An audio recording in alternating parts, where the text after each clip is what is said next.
Welcome everyone to the Pokemon Yellow Smeargle race, and I am sure at this point you will be wondering, how is this possible? Well, here's a simple explanation of how I did it. First of all, I used the Pokemon Yellow disassembly to add Smeargle to the game, and Weil, who has done a lot of programming for me, backported the move Sketch. I don't know assembly code well enough to do this, so thank you so much for the help. After that, we created a ROM patch, and then all of the competitors supplied their own ROMs, and that is how we were able to pull this off. By the way, this ROM patch is available in the description in case you want to play it yourself.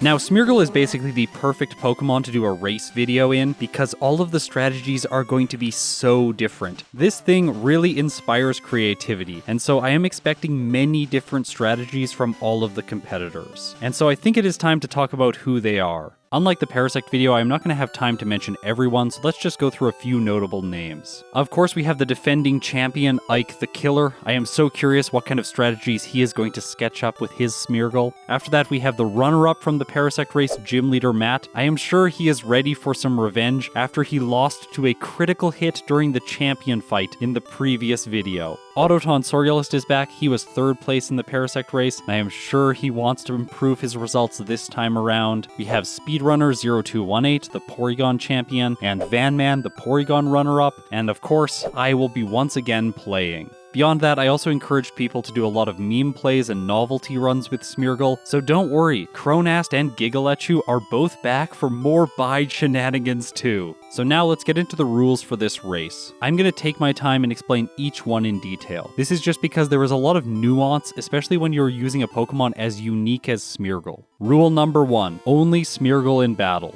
This means that competitors cannot win a battle if Smeargle faints, but they have an HM user in their party which allows them to continue with the playthrough. For example, this situation occurs when the enemy Pokemon self-destructs, which knocks Smeargle out, and then your flyer, for example, is still alive in your party. That doesn't feel like it's in the spirit of a solo challenge just because you are winning because you have another Pokemon in your party. The competitors are allowed to have their HM users in battle if they are using them exclusively so that they faint, so that they get a Blackout. This might be so that they can keep a move that they just sketched, or they want to keep the experience because they saved a long time ago. Overall, I think this is in the spirit of a solo challenge, just because it is actually a punishment to have to send your HM users in. You lose a lot of time having the enemy knock them out. However, if you accidentally knock out an enemy Pokemon and win the battle, then that will be an invalid run or a forced reset. Now, because the rule is worded only Smeargle in battle, you are not allowed to switch to another Pokemon in order to stall the enemy out, which is going to be very important in the early portions of the game. Also, because of how this rule is specific to in battle, Smeargle will be allowed to faint in the overworld due to poison, and then the player can still proceed with their playthrough, go to a Pokemon Center, and heal up. By the way, that rule was not one that I thought of in advance. I had to make that ruling during the competition because of how the rule was worded.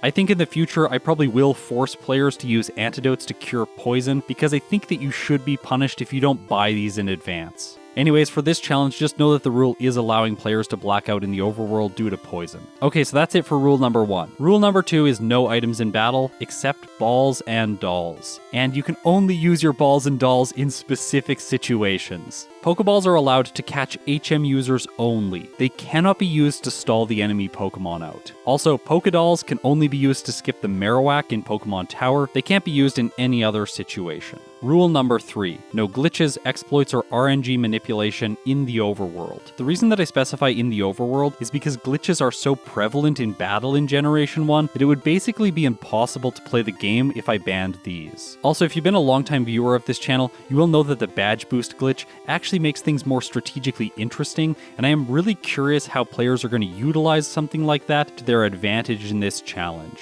Rule number 4, no evasion boosting moves until level 100. This essentially means that Smeargle will not be allowed to sketch moves like Double Team. Now there is one exception to this rule in my challenges, which is if you have Mimic on your moveset, you are allowed to steal Double Team from Giovanni's Persian and then set up with it. This is just because fire types and electric types are so disadvantaged at this gym that they would all basically be in the bottom tiers of my tier list if they didn't have access to this strategy. Also, my wording on this rule used to be slightly different, and I updated it in more recent times to ban moves that are learned through level up. However, the reason this isn't relevant today is that there are no enemy Pokemon in the entire game that know the move Mimic. That means Smeargle does not have access to this move, so it will not be able to learn any evasion boosting moves at all. So that is it for the rules. Now, let's talk about Smeargle as a Pokemon. It was introduced in Generation 2, so its stats are as follows. It has 55 HP, 20 attack, 35 defense, 20 special attack, 45 special defense, and 75 speed. Because we have backported Smeargle to Generation 1, its critical hit rate will be determined by its base speed, so it has a 14.45% chance to crit.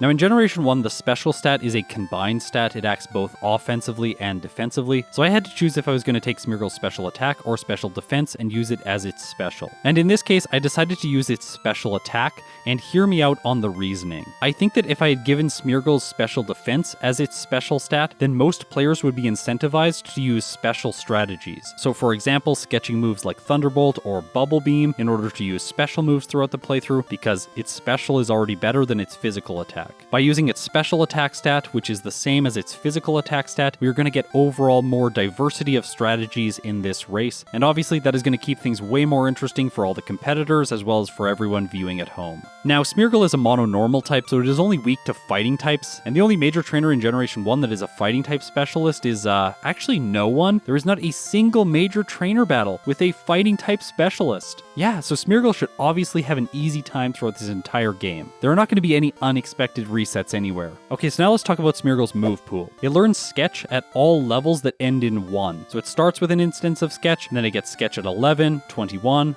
31, 41, and so on. This means that for one solo playthrough, each competitor is going to have access to a maximum of 10 moves. And since Sketch is the only move that Smeargle can learn, I think I should talk about how it works. It has 1 PP, the smallest PP move of all time. When Smeargle uses it, it permanently copies the last move that the opponent used. This persists after the battle ends, and so Smeargle will need to relearn Sketch by leveling up. I think it's important to note here that Smeargle will not be able to copy specific moves, and most of them are pretty weird, like Transform, Metronome, Self-Destruct, and Struggle, for instance. That's not an exhaustive list of all the moves that it can't copy. If you want more information, just check the Bulbapedia entry for Sketch. Now, one more thing about this very unique move. If you use it when you move first in battle, it fails, because the opponent has not yet used a move. And that is immediately going to be an issue, so let's jump into my first playthrough and see why. For this challenge, all of the competitors have the exact same Smeargle. It has perfect DVs, and so its stats are always going to be the same. Because Smeargle has decent speed, it is going to have exactly 14 speed during the lab fight, and the rival's EV only has 11. That means that I move first, use Sketch, it fails, and now I am going to have to use Struggle. Obviously, this is quite annoying because it would have been really nice to Sketch Tackle here and have a damage dealing move right away, especially because Tackle is a normal type move, and it would get the same type attack bonus, which is a 1.5 times multiplier to the damage dealt. Now the rest of the lab battle plays out very badly for me.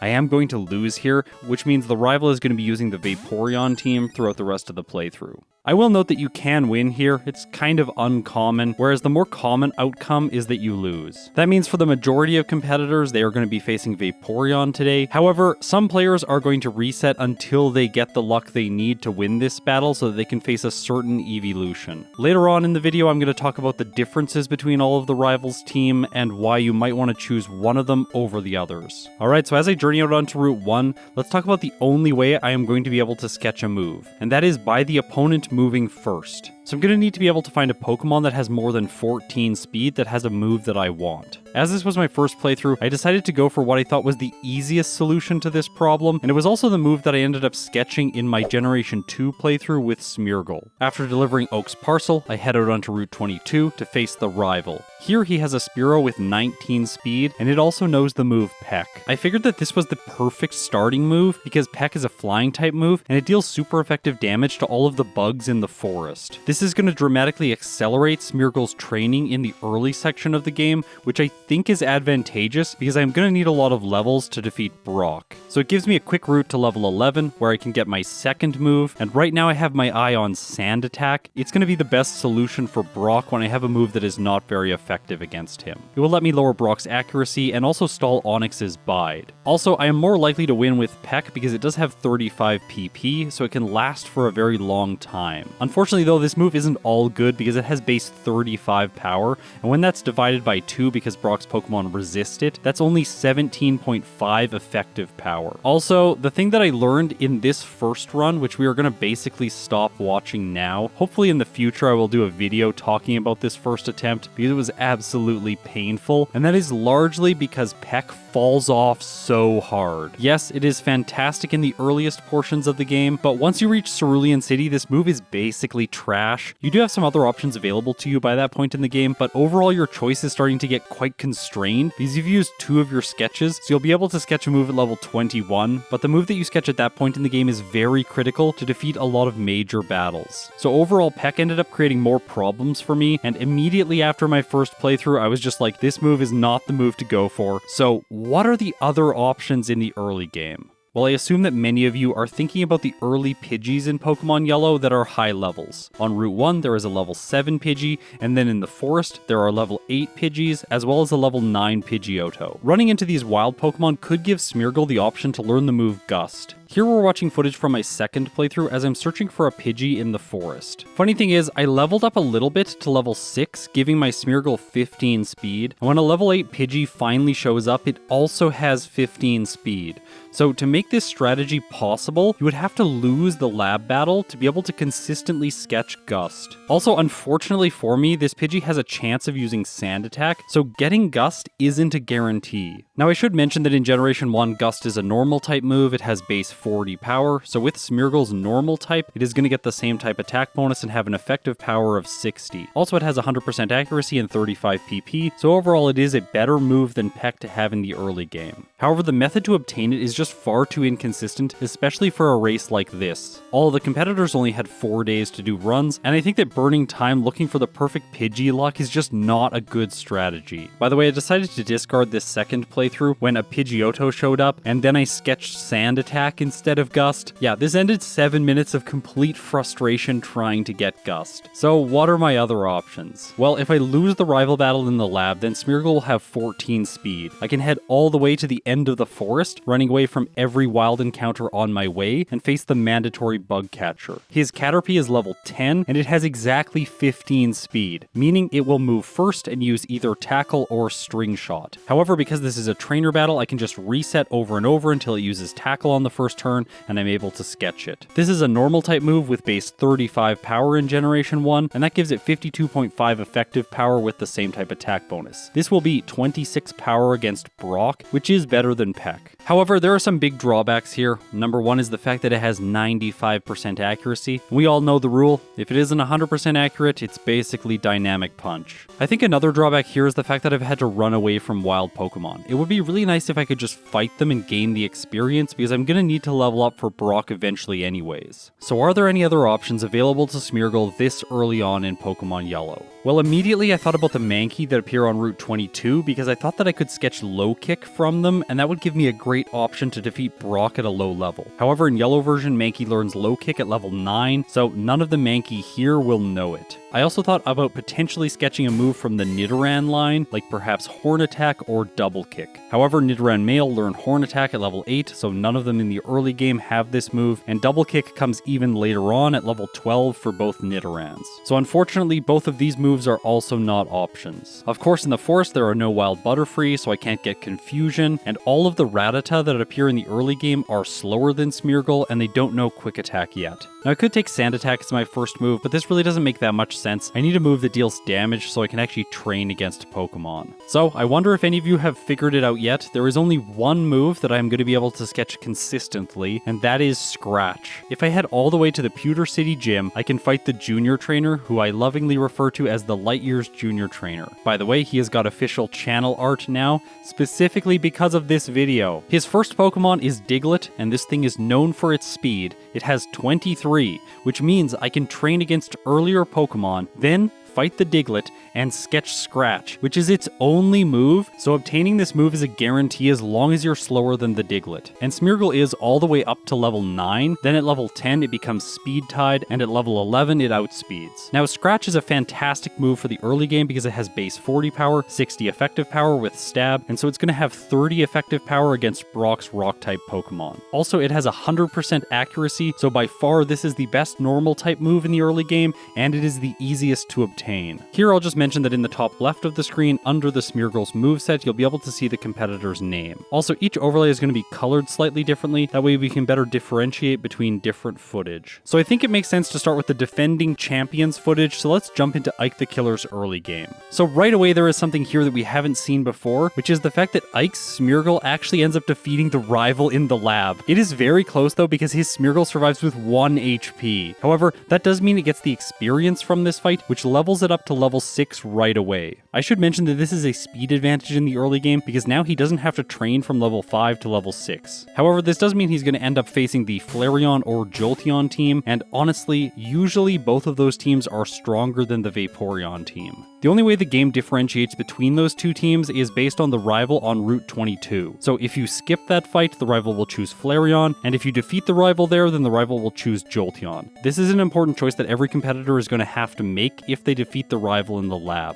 By the way, here I really want to note that if you lose to the rival in the lab and then win on Route 22, the rival's team does not change. It is still Vaporeon. I think in the Pokemon community, sometimes there is a misconception about this, where people think that if you win one battle, the team is going to be Flareon, but no, you have to win the lab battle and skip the Route 22 battle to have Flareon, and if you lose in the lab, it is always Vaporeon, no matter what happens on Route 22. Okay, so now let's talk about how Ike is going to prepare for the mandatory bug catcher, because this fight is not going to be that easy when you have a Pokemon like Smeargle with base 20 attack. So on the way, he is going to want to fight wild Pokemon that are not going to have the chance to knock out Smeargle. On Route 1, you can fight any encounters that are level 3 or lower. However, all the Pokemon here give terrible experience yields, so it is fastest to just run from all of these battles. After delivering Oak's parcels, he buys potions in the mart. This is very important. You want somewhere between 8 and 10. In this case, Ike is able to buy 10. And this is key because these potions allow you to train with struggle. Because this move requires you to spend HP, this is now a key resource. So you want to be able to reach the level that is required to defeat the mandatory bug catcher without running out of potions. Now the forest is obviously the best place to train because Metapod can't deal any damage to Smeargle, and because of how the game rounds recoil damage, you're actually going to take less damage the more they set up with Harden. Here it's also possible to fight Caterpie. You just don't want to take them on if you don't have green health.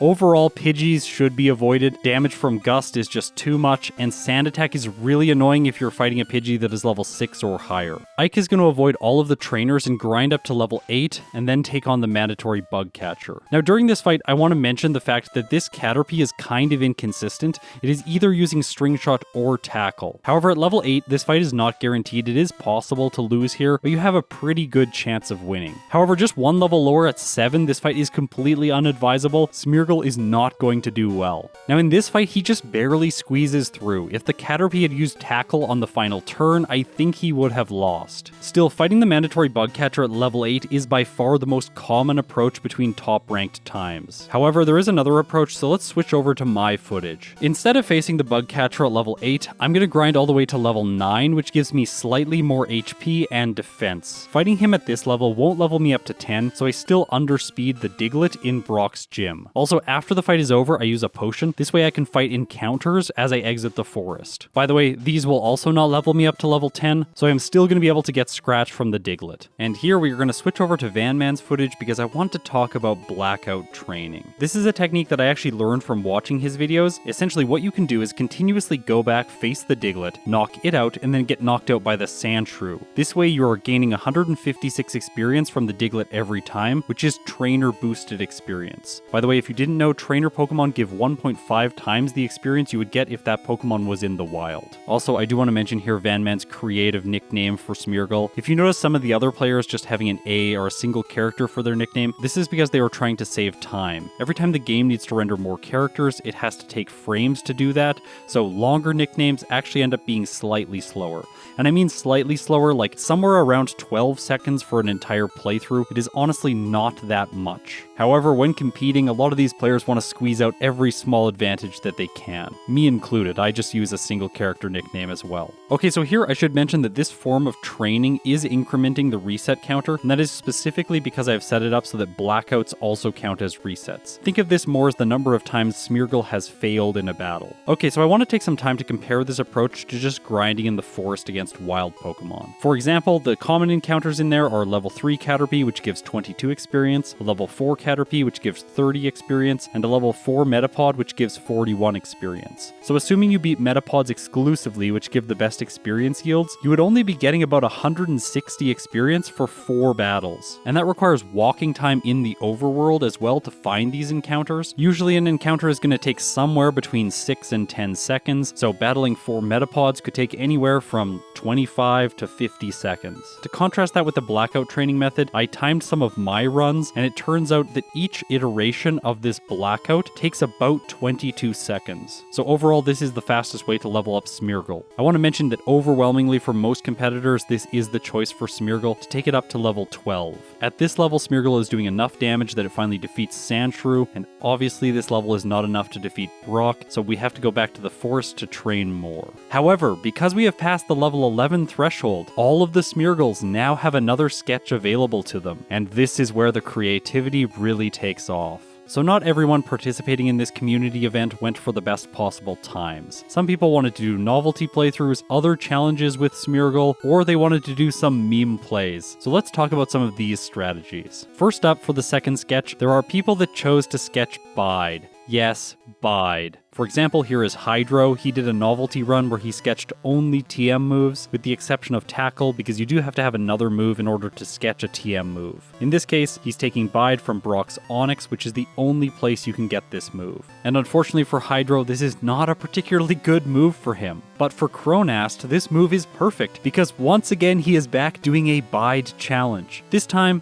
Bide with other moves that don't deal direct damage, so he could, for instance, sketch a move like Poison Powder. The reason he chose to add in these other moves is because he only had one weekend to film this, and playing the game with Bide when he used Parasect took him over 30 hours of real time. However, he is not the only player doing this run, because Gigalechu also came back from the Parasect video, and he was ready for more Bide as well. Honestly, I think it's really funny that 3 players ended up taking this move, and there's actually 1 more who ended up taking it, so yeah, 4 people took Bide.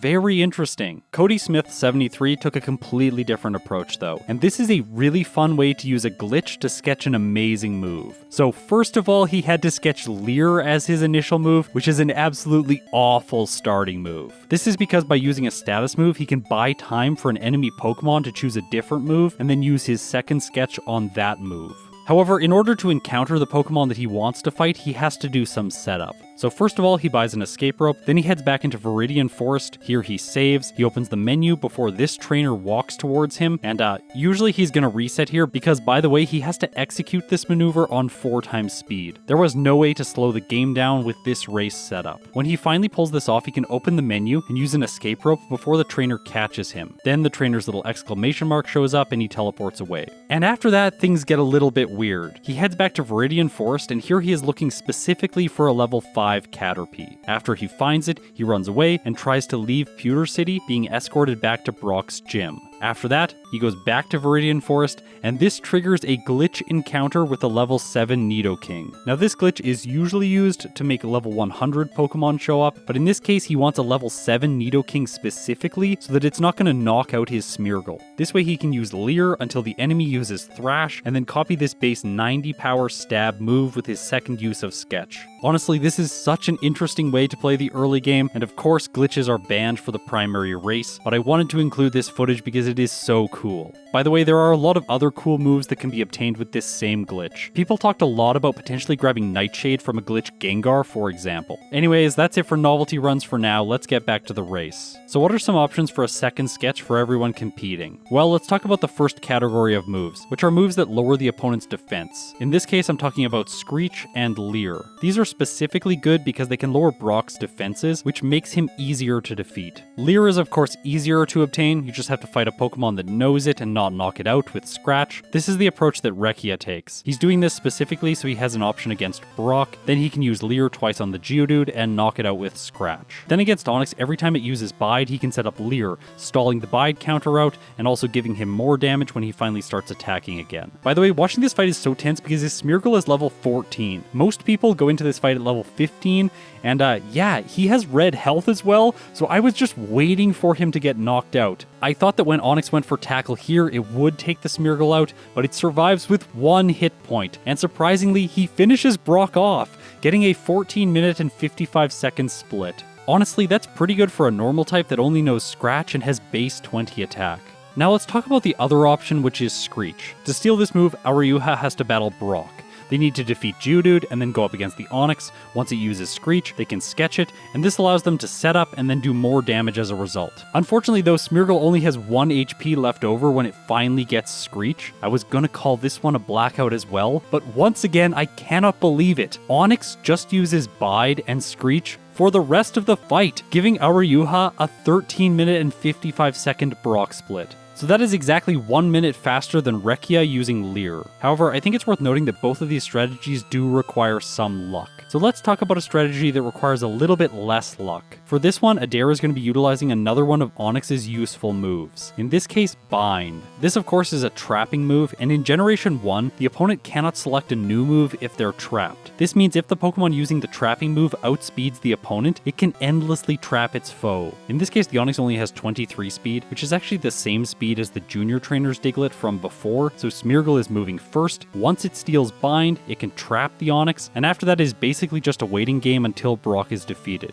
Now this strategy is more consistent than lowering Brock's defenses, but overall it does have a flaw, which is the fact that Bind only has 75% accuracy, which feels quite bad. However, utilizing this approach, Adair is able to clock in with an even better Brock split of 12 minutes and 25 seconds. So that's it for moves that would be copied from Brock. But there are other options. For example, Batel the Assistant, who is also a YouTuber, link in the description, chooses to copy the move Harden. This is advantageous for 2 reasons. The first one is that it is a badge boosting move which can be useful throughout the rest of the playthrough, and the second one is that it raises Smeargle's defense, allowing it to last longer against Brock. Also here, I do want to just shout out the fact that her first move was Gust, so well done getting this move. It was always so frustrating for me every time I tried. I should also mention the fact that this run is actually a novelty run, utilizing only moves with less than 50 base power. And in the end, Harden produces a much slower Brock split of 27 minutes and 38 seconds. So now let's talk about a bunch of moves that aren't options. Obviously, taking another attacking move like Tackle or Gust just doesn't make sense,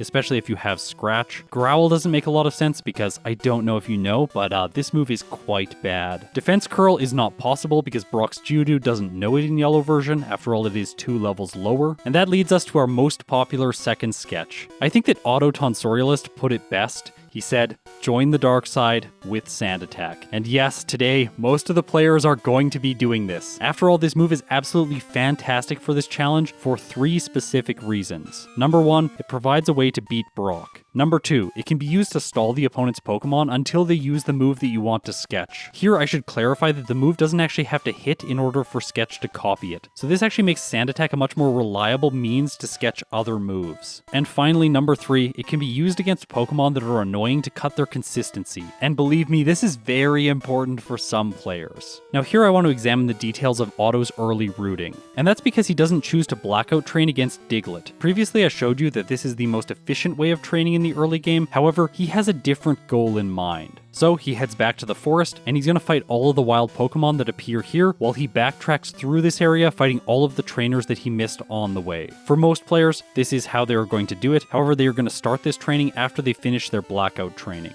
After all the trainers in the forest are defeated, he heads back to Route 22 where he faces the rival. This fight is good for 2 reasons. Number 1, it is going to give his Smeargle trainer boosted experience, preparing it for Brock faster, and number 2, it provides a reliable way to find a Pokemon that knows Sand Attack. In this case, he's able to sketch it from the Eevee and defeat the rival. Because he defeated the rival in the lab earlier on, he is now going to be facing Jolteon, which is typically the champion's strongest team. Now after backtracking through Viridian Forest, he trains south of Pewter City on Route 2 instead of in Viridian Forest. This is quite strange to me because the forest has better experience yields and higher level Pokemon. However, his training here is very intentional and very key. By fighting a lot of smaller encounters with wild Pokemon, he is gaining more stat experience than he would have been just knocking the Diglett out over and over and over again. By doing this, when his Smeargle levels up to level 15, it has 17 attack instead of 16 attack. So that's going to give him a little damage boost against Brock's Pokemon. And I want to note here that by doing this specific route, he is able to start the fight against Brock before 10 minutes, which is absolutely incredible. Against Geodude, he sets up 4 sand attacks, lowering its accuracy just enough so that it's not hitting very much, and then he knocks it out with Scratch. By the way, here if he takes too much damage early on into the fight, he's just going to reset right away and try and re-roll against the Geodude because he doesn't want to start fighting the Onix with low health. Once he makes it there, he uses 4 sand attacks once again, and then uses Scratch to knock it out. Here he gets bad luck because the Onix finishes Smeargle off with Bide.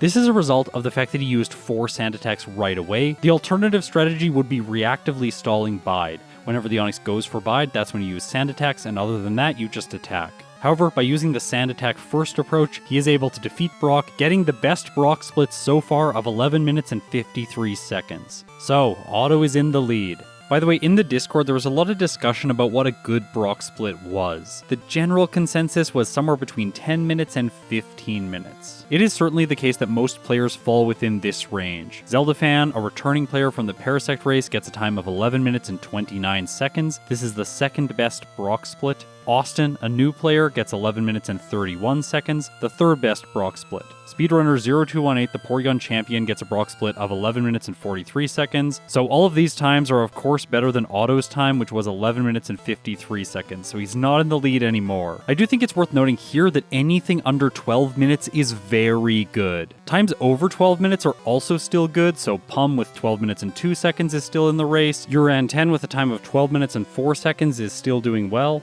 Gym Leader Matt, the second place player from Parasect, has a time of 12 minutes and 19 seconds. I am 1 second behind him with 12 minutes and 20 seconds. Dennis the Triple Z has a 12 minute and 23 second split. Vanman has a 12 minute and 24 second split. And Adair has a 12 minute and 25 second split. And the times continue to cluster around 12.5 minutes. Kangaskhan, who has been in all 3 of my races I will mention, has a time of 12 minutes and 28 seconds. Gdan has a time of 12 minutes and 30 seconds. So this range is definitely the most common Brock split, and I think that it's acceptable to continue playing if you're not faster than this. But I have failed to mention the best Brock split of all until this point, and guess who it is? The Parasect champion himself, Ike the Killer. He gets an absolutely ridiculous Brock split of 9 minutes and 41 seconds. I actually can't believe that. It is the only time under 10 minutes. It's actually the only time under 11 minutes. Zeldafan, who has the second best split, is 11 minutes and 29 seconds, so Ike is almost 2 minutes ahead of him. However, the race is not over. Smeargle has some terrible stats. This Pokemon is really challenging to play, and there is a wide variety of splits. There were actually a good number of participants over 20 minutes. However, it is worth noting that some of these only did 1 playthrough and then submitted those results. Alright, so we have all of our standings for Brock. Now let's continue with the game and head out onto Route 3. And here we need to start talking about the third sketch. However, it is key to note that Smeargle is not level 21 yet. However, it is possible to get to this level before the next major battle. It just does require some optional training. Okay, so now let's explore the moves that are available to Smeargle in this portion of the game.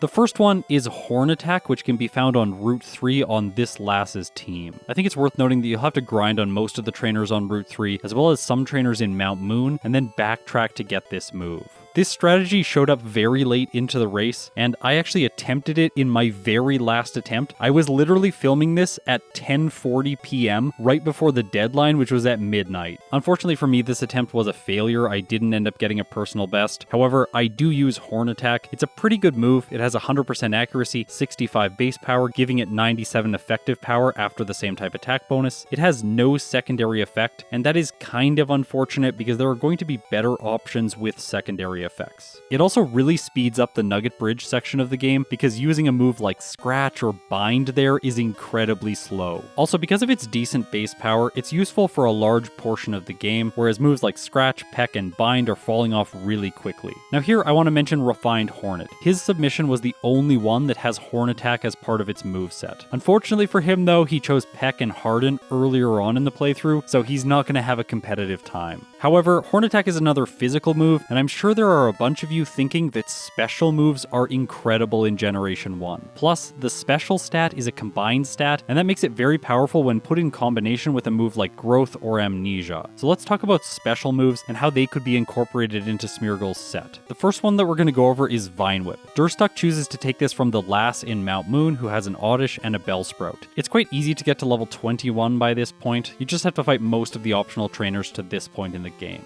Sketching Vine Whip is an intelligent strategical decision because Misty is a water type specialist and she is coming up next. The issue with Vine Whip though is that it's only base 35 power. Without a setup move, it is just not going to be doing very much damage, and while Durstuck was able to beat Brock with a time of 15 minutes and 54 seconds, which is not too far away from the lead pack, his choice to sketch Vine Whip puts him over 10 minutes behind after he defeats Misty. There ended up being some discussion about Vine Whip in the Discord server, and eventually it felt too weak to spend a sketch on. So let's talk about another move that you can sketch from this lass's team, and that is Growth. For this, we're going to be watching some of Zeem's footage. Now what you're probably thinking right away is that this has very little synergy early on. After all, we have two physical moves, and Growth is going to be boosting Smeargle's special stat, which isn't used very much in the early portions of the game because the enemies mostly have physical moves. However, this move can be a part of a larger strategy to build up to a special moveset by the end of the game, so I think we need to revisit this one later.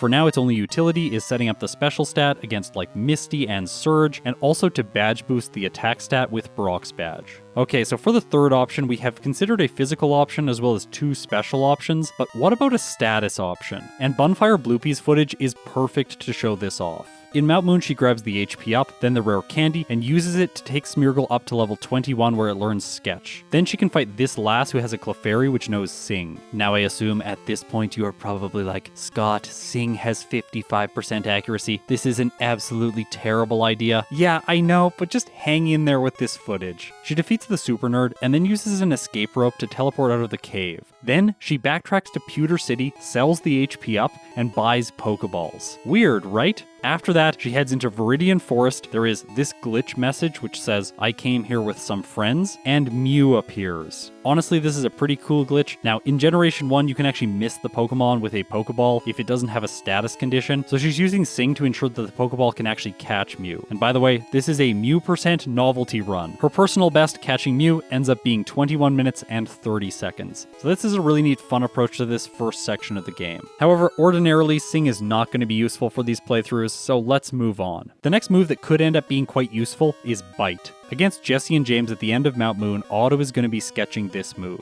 Now here I do need to state that this is risky. If the Ekans poisons him, he has to reset right away, and he has many of these in his attempt. Also then against the Meowth, it has to choose Bite and it has a 1 in 3 chance of doing this. And here I just want to mention that there is a consequence if you have to black out, because that's going to teleport you back to the beginning of the cave, then you have to walk through chancing encounters all over again. So essentially, you need to sketch Bite and then defeat Jesse and James. However, by doing this, you earn yourself a 60 base power move, that is 90 effective power. After all, it is a normal type move in Generation 1, and it also has a secondary effect, which is a 30% chance to cause a flinch. And believe me, when you're using Smeargle and you're going to be spamming out a lot of bites and not one-hitting the enemy Pokemon, this flinch chance is very useful. Alright, so now let's check in with Speedrunner 0218, and here he's heading towards Cerulean City, and all of the players are going to have to make a choice. Do they want to fight Rival 2 on Nugget Bridge, or are they going to fight Misty right away? Now for most of these playthroughs with Smeargle being at a lowish level, it is not going to be outspeeding Misty's Starmie yet. As a result, the majority of players end up fighting the Rival on Nugget Bridge. However, Speedrunner has a different strategy in mind. He's going to go up against Misty and then sketch Water Gun. This is a base 40 power move with 100% accuracy and no secondary effect. Now you're probably wondering, why not Bubble Beam? And the answer here is quite simple. It's because Bubble Beam takes way more time to sketch. There are many more chances that Misty will use Water Gun, and he wants to obtain a move as fast as is possible.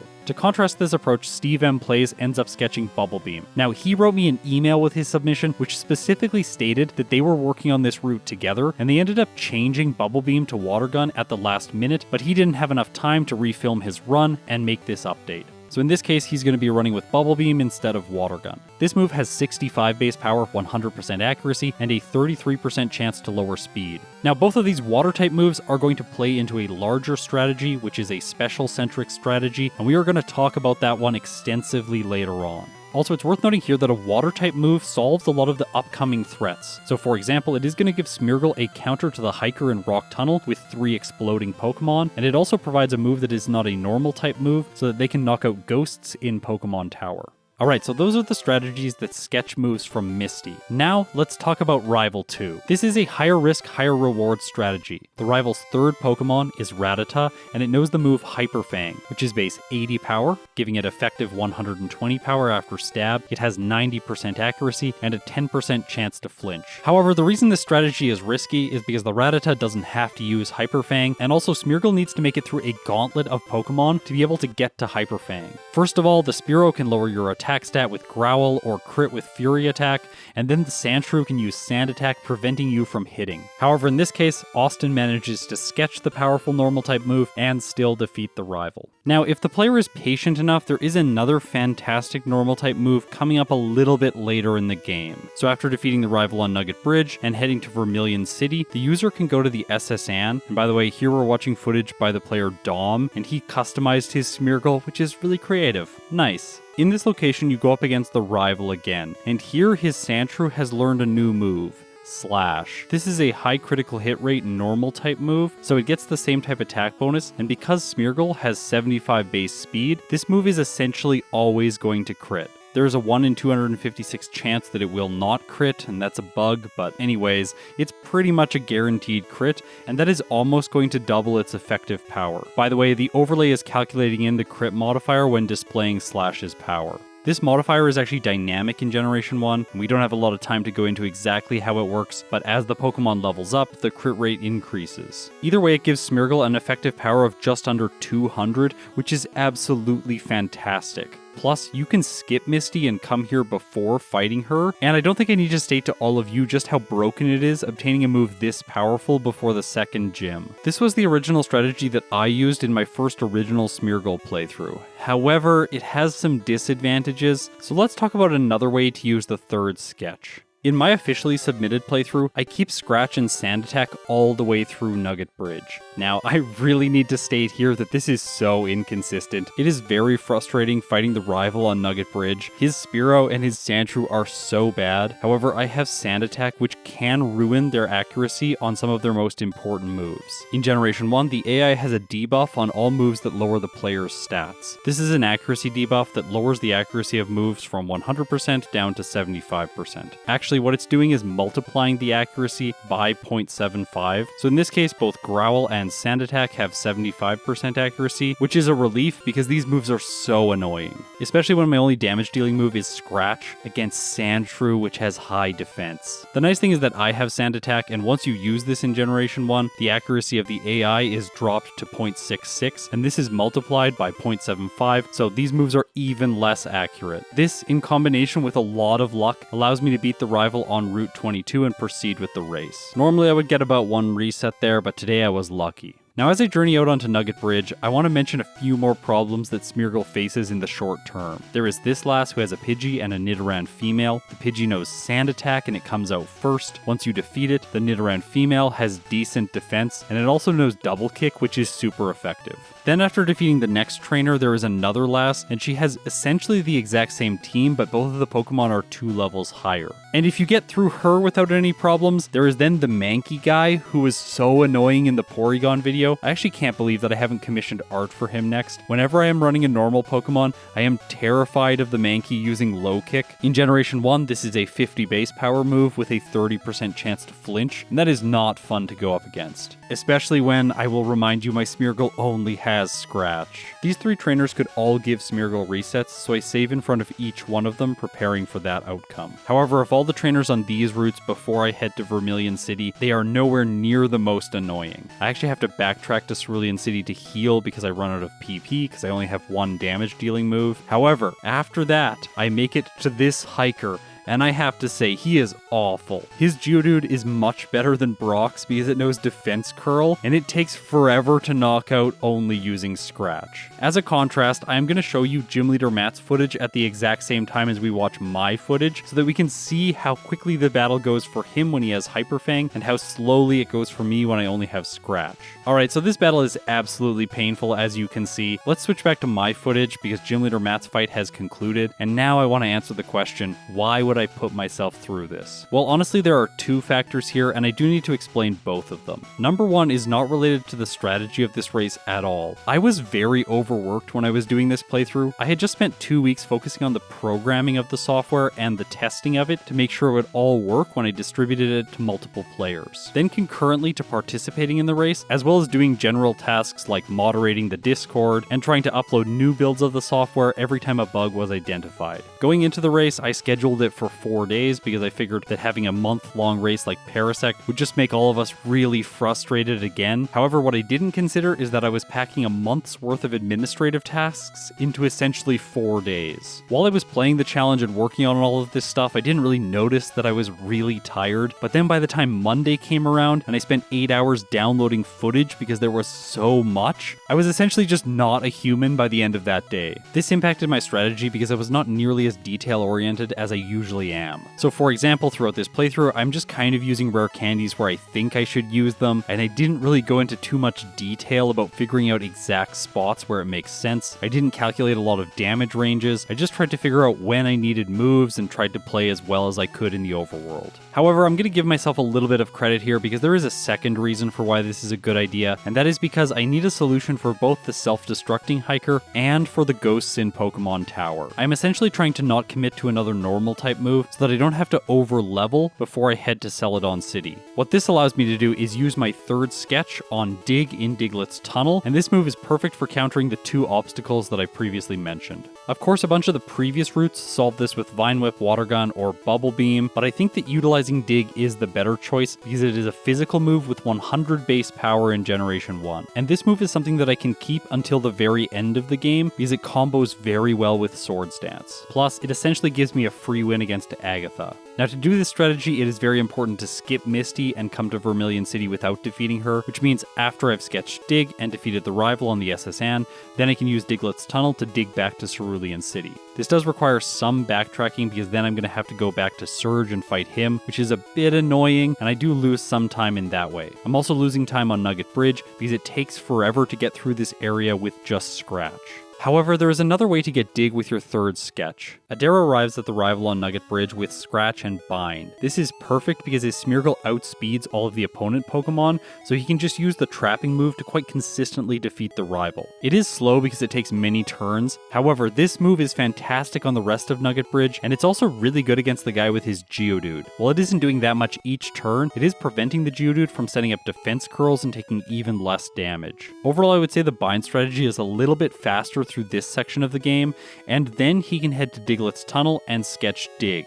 Now here, I have to mention the fact that these 2 strategies are not created equal in terms of sketching moves. Adair has Scratch and Bind and he outspeeds the Diglets, so he is going to have to attack with Scratch and just hope that they use Dig before he knocks them out. This can cause a lot of time to be lost. Diglets that show up don't all know Dig, which is really annoying, and then when you do find one that knows Dig, it has a 1 in 3 chance of using the move, and you might knock it out before before it ever does. I had previously been playing the bind strategy that he is using, and I specifically switched to Scratch because I wanted a more consistent way to sketch moves. And so with Sand Attack, when you find a Diglett that knows Dig, you can just spam the accuracy lowering move until it uses it, sketch the move, and then run away and continue with your playthrough. So with that, both Adair and I dig back to Cerulean City, and now we are ready for players to face Misty. So first of all, let's cover the Hyper Fang route, which does not need to backtrack to Misty from Vermilion City. This is overall more efficient, and it has a very fast nugget bridge, so this strategy is going to yield the best Misty splits of all of them. Also, I should note here that both Austin and Gym Leader Matt used 2 rare candies before they fight Misty, but they did them at different times.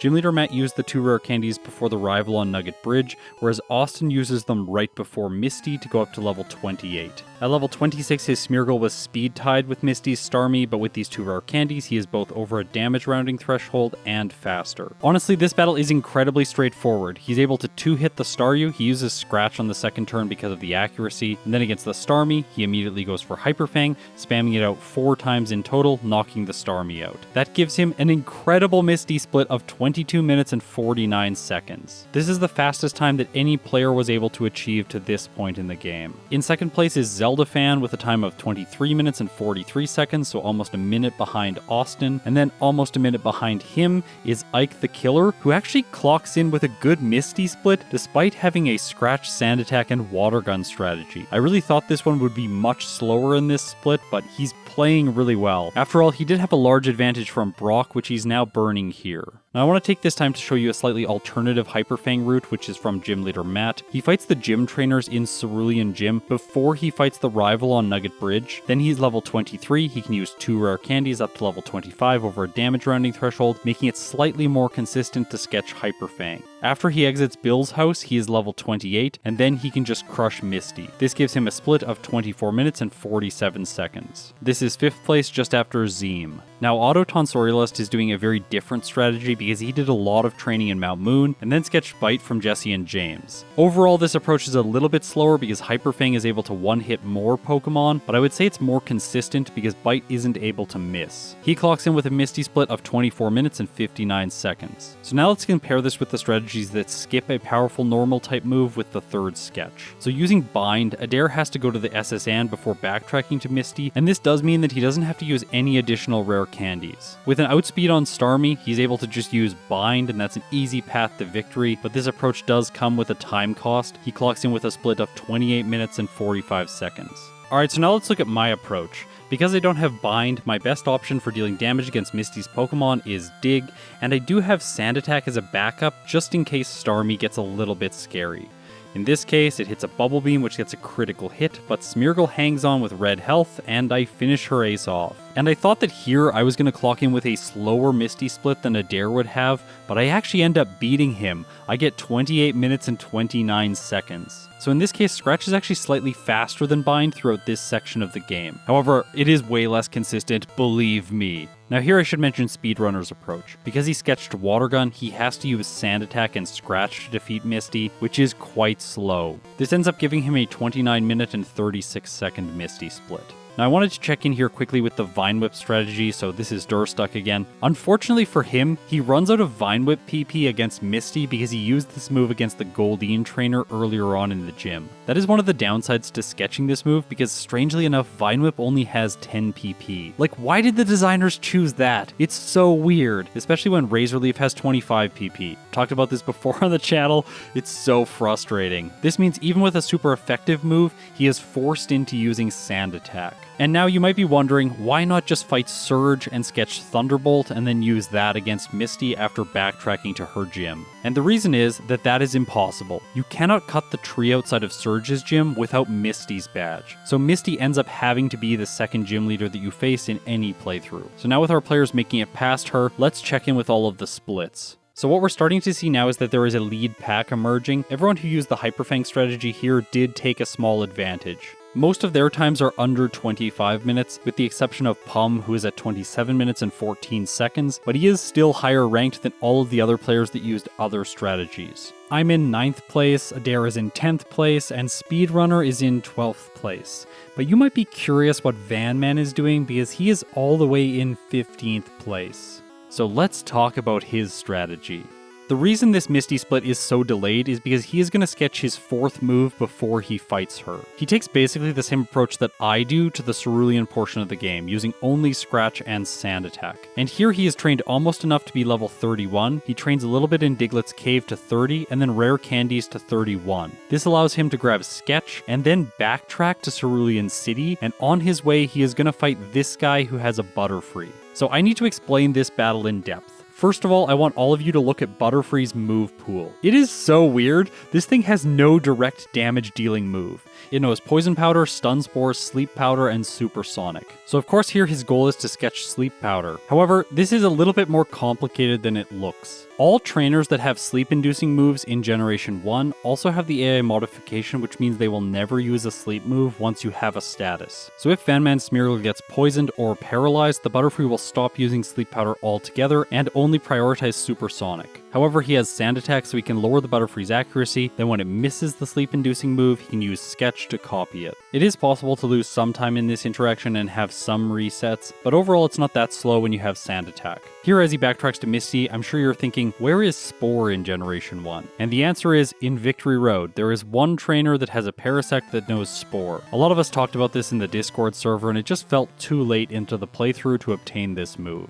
Also, the fact that it has 100% accuracy means that you need Sand Attack to be able to sketch it. I guess you could wait for a Gen 1 miss, but that seems unreliable in a race. Having Sleep Powder makes the Misty fight more consistent for Vanman than it was for me. By the way, all of the players actually have the potential to lose to Misty. Starmie's Bubble Beam does so much damage to Smeargle, but in this case, Vanman is easily able to take the win. So now we need to address something. There are a lot of routes that have sketched 3 normal type moves until this point, so the Hyper Fang route, the Bite route, the Horn Attack route, and the Slash route. It is very important right now that these players plan to face the Hiker as well as the Ghosts in Pokemon Tower. So what do all of these routes do? Well, they follow suit with what Adair and I have done by sketching Dig. However, they have to do this at level 31. But this isn't all bad, because requiring this level means that their Smeargle is actually going to be faster than Surge's Raichu, which allows them to take an easier victory here. I do want to mention that Otto posted in the Discord saying that he can lose to Surge, and this seemed a little bit weird to me because despite not having a high level or an outspeed on Surge, I never lost to him once during the entire weekend of play. His yellow incarnation is definitely the worst gym leader in all of Generation 1. Really, the only 2 ways that Smeargle can lose here is if Thunderbolt gets a critical hit, or if he attacks you twice when you do not outspeed. However, Mega Kick and Mega Punch can both miss, he can use Growl, Surge can use an X speed, and Thunderbolt can also just not get a critical hit, so this really isn't that difficult of a fight. So now let's examine the splits after the 3rd gym leader, and I think these are some really interesting results. Austin and Zeldafan are still in the lead, however, I am now in 3rd place. Only 2 seconds behind me is Ike, and then following him is Adair. Behind all of us are Otto and gym leader Matt. Honestly, I expected Matt to have better performance with Hyper Fang, however, Austin is still in the lead using this strategy. What I find interesting about this split is the fact that Adair and I are investing a lot of time earlier on to speed up later on, whereas a bunch of the other players have a faster early game and then slow down later on as they need to get more sketches. It's at this point that I should mention the total number of sketches that all players are going to have in their playthroughs. After I did a few test runs, it became immediately evident that 61 was the last level I would be able to learn a move. And for a top time, I figured that sketching a move at level 51 was my last possible opportunity. What that means is a lot of these playthroughs are level constrained. We have to reach certain thresholds at certain points, so there is a mandatory amount of training that has to be done, for example, to get the level 51 sketch. This mechanic really levels the playing field, where routes that gain speed earlier on end up slowing down later on because they have to train anyways. Anyways, with that explained and out of the way, let's head into the mid game. And here I'm going to mention that things get a lot messier. Players can fight gym leaders in different orders, as well as fighting the rival in Sylph whenever they want. So we are not going to touch base with the splits until we get to Giovanni when everything syncs back up. So first of all, let's address some players that are going for the special moveset. For example, Bananan is one of the players going for one of these routes. He's got Bubble Beam and Thunderbolt on his moveset, so let's talk about both of these moves. Of course, he was able to obtain Bubble Beam from Misty and Thunderbolt from Surge. While the electric move has a very high base power, it's actually not that useful throughout the mid-game because there are so many poison, grass, and fighting types, all which do not take super effective damage from it. Also, I think it's worth noting that Thunderbolt is not going to be useful against the Hiker's Pokemon. However, he has prepared for that because he has Bubble Beam for all of them. However, now let's talk about a move that's not very good, but is very useful. So Speedrunner 0218 sketches Confusion from the Slowpoke in Rock Tunnel. While this move does have low base power, only 50, it is special and it has a 10% chance to confuse. Plus, it is super effective against the plentiful poison types throughout the mid-game. So now as the players head through Rock Tunnel and defeat the hiker, because all of them have solutions for him at this point, let's talk about Smeargle's stats. They are honestly awful. So the players need something to compensate for this. One way is using a status move like Sleep Powder or Spore, and another way is using a move for setup. Players using a physical Smeargle are going to be looking for the move Swords Dance, whereas players going for a special Smeargle are going to be looking for the move Amnesia. When I was first playing this playthrough, I thought that Amnesia would be much easier to obtain. After all, the Snorlax that blocks the way to Cycling Road knows this move. However, when I thought about where to obtain Swords Dance, I kind of blanked. Like, do you know where you could find this move in Pokemon Yellow? Anyways, I'll let you think about that, and while you do, I'm going to talk about another option. Because you might not have to play a physical Smeargle or a special Smeargle. What if you play a mixed moveset with a focus on fixed damaged moves? And this is exactly what Ike the Killer is going to do. I think that this is by far the most interesting play in the mid-game. He started off with Scratch and Sand Attack, then he added Water Gun, and after that Dig. However, with his 5th sketch, he copies a move which is absolutely fascinating. He takes Nightshade from one of the Chandlers in Pokemon Tower. Now the reason this strategy is interesting is because Smeargle is the fast growth rate, so it's leveling up fairly quickly, and Nightshade deals fixed damage equal to the user's current level. What this means is he never wastes time boosting his stats, and he also knows exactly how much damage he's going to deal against every opponent. I do have to mention the downsides to this approach though. Against Erica, he has to use Sand Attack to blind her Pokemon and then Nightshade to KO, which takes a while. He can't one-hit the Weepin' Bell or the Gloom, and she has some really annoying status conditions. In this case, his Smeargle gets paralyzed, and he actually has 2 resets here. But eventually, in his 3rd attempt, he manages to defeat her. However, for other users, as I said before, this Snorlax is very important because they can sketch Amnesia from it. It has no AI, so it's randomly going to choose the moves that it uses, and you can buy time with Sand Attack or a weak early game move until it finally chooses this powerful setup move. For players like Speedrunner and Steve, both of them are going to be sketching this move. Ura10 actually has a very different approach here. He sketched Bubble Beam from Misty, Thunderbolt from Surge, and Sleep Powder at level 41. Then he trains up to level 51 and gets Amnesia off Snorlax. I have to say, this is an incredibly powerful moveset, and he hasn't even fought Erica yet. However, it is a little bit unfortunate that his moves aren't super effective against her. Erica resists both of them, so he ends up getting a relatively slow Erica split of 1 hour and 2 minutes. However, for Speedrunner, he has a solution for her because he sketched Confusion. This lets him clock in with a time of 48 minutes and 7 seconds. That's just over a minute slower than Ike. However, it is at this point in the video that I need to make a confession. All of the footage that we have been watching from me up until this point in the video is my second strategy. I started the weekend playing a special strategy. I thought that Amnesia was much easier to obtain, and I figured that special moves would just be far better in Generation 1. Plus, whenever you boost your special stat, you're getting both better offensively and defensively. And a move like Amnesia also badge boosts your defense stat. So let's talk about my special strategy. I went Scratch, Bind, Dig, and then Amnesia. This looks really weird because Amnesia doesn't help with my current set in any way. Thing is, in Kanto, psychic moves are great, as I'm sure you will know. They are neutral against the majority of foes, Bind covers powerful fast psychic types like Alakazam, and psychic moves deal great damage against the plentiful poison types. So here I want you to note my level after I grab Amnesia. It's 38. With minimal training, I can get to 41.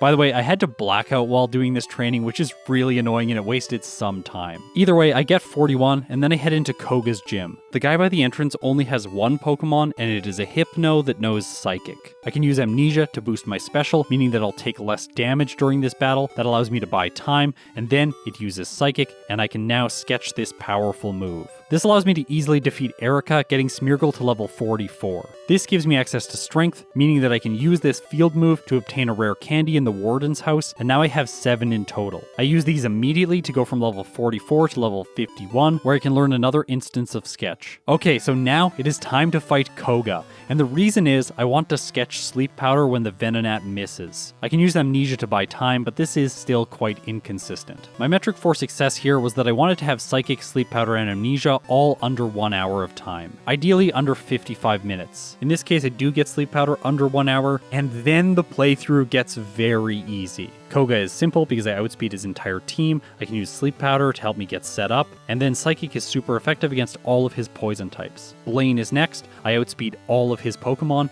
Amnesia makes me take less damage from Flamethrower, it badge boosts my defense so I take less damage from the normal moves, and Psychic is great here because it has a 33% chance to lower the opponent's special. I take a first attempt victory. Next is Sylph. Now I'm coming here after Blaine because I wanted the special boost from his badge. This makes the rivals team completely trivial. After that is Sabrina. Here I have just enough experience to level up and get enough speed to move first against her Alakazam. Of course, I still have Dig on my set for physical damage. Alakazam can set up with Reflect and X-Defend. In this case, I can just use Psychic and Sleep Powder together and take a simple victory.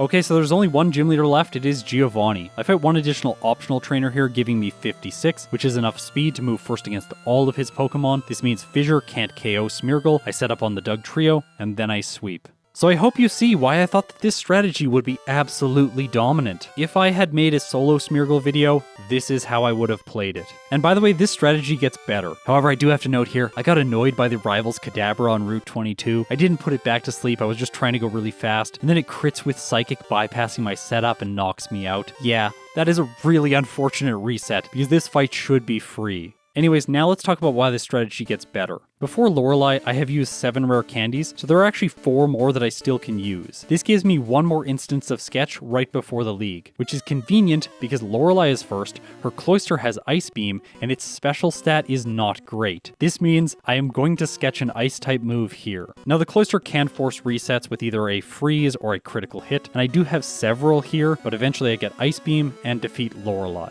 For Bruno, I have Psychic. For Agatha, I have Psychic. For Lance, I have Ice Beam. I level up after the Dragonite, so there is no chance that I do not outspeed the Aerodactyl, and that leads me to the champion. This fight is so simple. Ice Beam for Sandslash, Alakazam, Executor, Ninetales, and Magneton. Yes, in Generation 1, the Fire type does not resist the Ice type. In this battle specifically, I did use Psychic against some of the other Pokemon, and overall I do think that that's a mistake. Ice Beam has higher power and a freeze chance. After that, of course, Vaporeon resists Ice Beam, so just use Psychic here. This allows my special strategy to clock in with a personal best of 1 hour, 14 minutes, and 13 seconds. When I played this run, this was better than all of the other reported times in the Discord, and I didn't announce it right away because I wanted to keep my cards close to my chest. Plus, I figured that I could optimize this strategy more and shave off at least another 5 minutes, getting me a sub 110 time. However, here's the thing. On the second day of the competition, I realized that special strategies are the worst of the 3. Yes, I can't believe I'm saying this, but Ike's Nightshade strategy is able to outperform the Psychic Amnesia strategy. Not by a bit, but by a lot, and we are going to talk about that later. For now, let's examine why the special strategies fall short. Okay, Editor Scott here, I just want to make a quick note. I went on vacation after recording that voiceover, and then I came back and my voice was a little bit more refreshed. So if you notice that my vocal quality has changed, that's why. Okay, let's get back to the video. The best submission that I received using the special strategy was from Speedrunner0218. Of course, it makes sense, he was the champion of the Porygon race, so of course he would come up with a fantastic way to play the game when using special moves. By the way, I do need to mention here that he works weekends, and because of that, he didn't have very much time to prepare this race, and I'm sure if he had more time, he probably would have switched to the physical strategy. The main reason that the special strategies aren't yielding the best times is because Smeargle has limited uses of Sketch. It takes a long time for players to get their 7th use of Sketch at level 61, and basically if you're trying to get a Sketch at level 71, you are not going to get a top tier time. That means that for this race, players that are reaching for the top times are only going to have access to 7 moves. 2 of these are essentially required to defeat Brock. Of them, Scratch is basically the best option. Then, the 3rd move can be either Vine Whip, Water Gun, Bubble Beam, Thunderbolt, or Dig. Most of these moves have low base power with the exception of Thunderbolt and Dig. However, if you're trying to mimic Thunderbolt, it comes quite late. For Speedrunner, this forces him into Water Gun early on, and then after that he needs a move that has good coverage throughout the mid-game, which means he chooses Confusion. After that, at level 41, he basically has to pick Amnesia because he needs a way to set up and make these weak special moves a little bit more powerful. However, there still is one piece of the Smeargle puzzle that he needs to put in place, so he's going to have to get a sleep-inducing move. And here, I bet you assume that it is Sleep Powder, but he doesn't sketch it from Koga. he actually doesn't sketch it at all. This is because once he defeats Koga and earns himself the Soul Badge, he can now use Surf outside of battle. In most playthroughs, this gives you access to Cinnabar Island, but instead he backtracks to Cerulean City, heads north onto Nugget Bridge, and then surfs over past Cerulean Cave, where you can find this lass. I honestly did not know that she exists, and yeah, her entire team consists of the Paris line, and they know Spore. Remember previously in the video when I said there was only one trainer with Spore and he's in Victory Road? Yeah, I had no idea that this lass existed. Now you might think that this is going to be impossible to sketch, but of course that is not the case, because Speedrunner can use Sand Attack to lower their accuracy so that Spore misses. Once it does, he can use Sketch and copy it. This play is honestly so smart, I wish I thought of it myself. But anyways, now he has an extremely consistent sleep-inducing move. From there, it is basically going to be impossible for him to get resets because he's going to outspeed all of the key foes, put them to sleep, set up with Amnesia, and then sweep with his attacking moves. However, there is a consequence to this strategy because now he has to use Confusion to defeat Rival 5, Sabrina, Blaine, Giovanni, and Rival 6.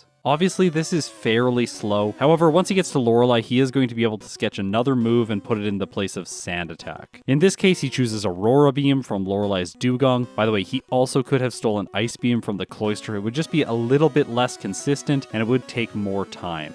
In his entire strategy, he is definitely prioritizing sketching moves that are faster than sketching moves that take time but are overall better. Honestly, it's a pretty interesting approach, and I really wish he had more time to refine it because I think that it has potential. With this powerful ice move on his set, he can now easily sweep through the league. By the way, I really want to note here that his set is very similar to mine. He has Confusion, I have Psychic, he has Aurora Beam, I have Ice Beam. In this case, both of the attacking moves are better in my playthrough. However, in his playthrough, he has the better sleep-inducing move. With it, he's able to clock in with a final time of 1 hour, 15 minutes, and 14 seconds. So his strategy is 59 seconds slower than my special strategy. However, it is key to remember that mine was not an official submission to this race, so Speedrunner is the fastest special submission.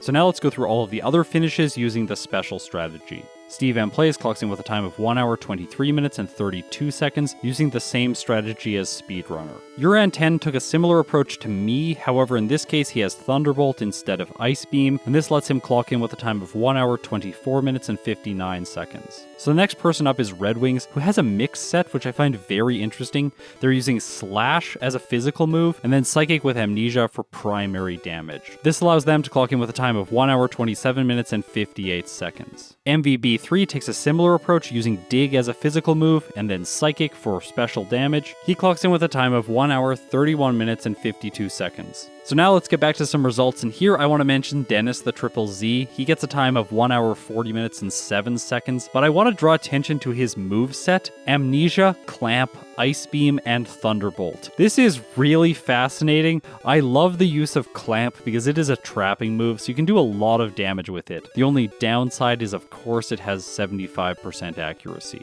Pum uses the same strategy that I went for and clocks in with a time of 1 hour, 48 minutes, and 15 seconds. Zeem uses a mixed set with Slash as well as Growth for his setup move, giving a final time of 1 hour, 49 minutes, and 13 seconds. From here, I'm not going to go through each individual result. Cryptic, Refined Hornet, Dom, Gamatorium, Jasande, Rar XD, good username by the way, Skipatronic, Salamence, Funfire Bloopy, Hazardville, and Sokio all used special strategies, and as a result, all of them are no longer in the running for the top time with Smeargle. So 2 strategies remain, Swords Dance and Fixed Damage, which I am now going to refer to as Ike's Nightshade strategy. Essentially, it is Ike versus everyone else. While he continues to be really original and use Nightshade, let's talk about the more standard approach, which is the Swords Dance route. Gym Leader Matt is one of the players going for this strategy, so let's watch his footage and see how he approaches the mid-game. He grabs the candy on the SSN and uses this before Surge, taking him up from level 34 to level 35. By the way, he did extra training on the SSN to be this high leveled. After he exits the ship, he heads into Diglett's tunnel where he sketches Dig,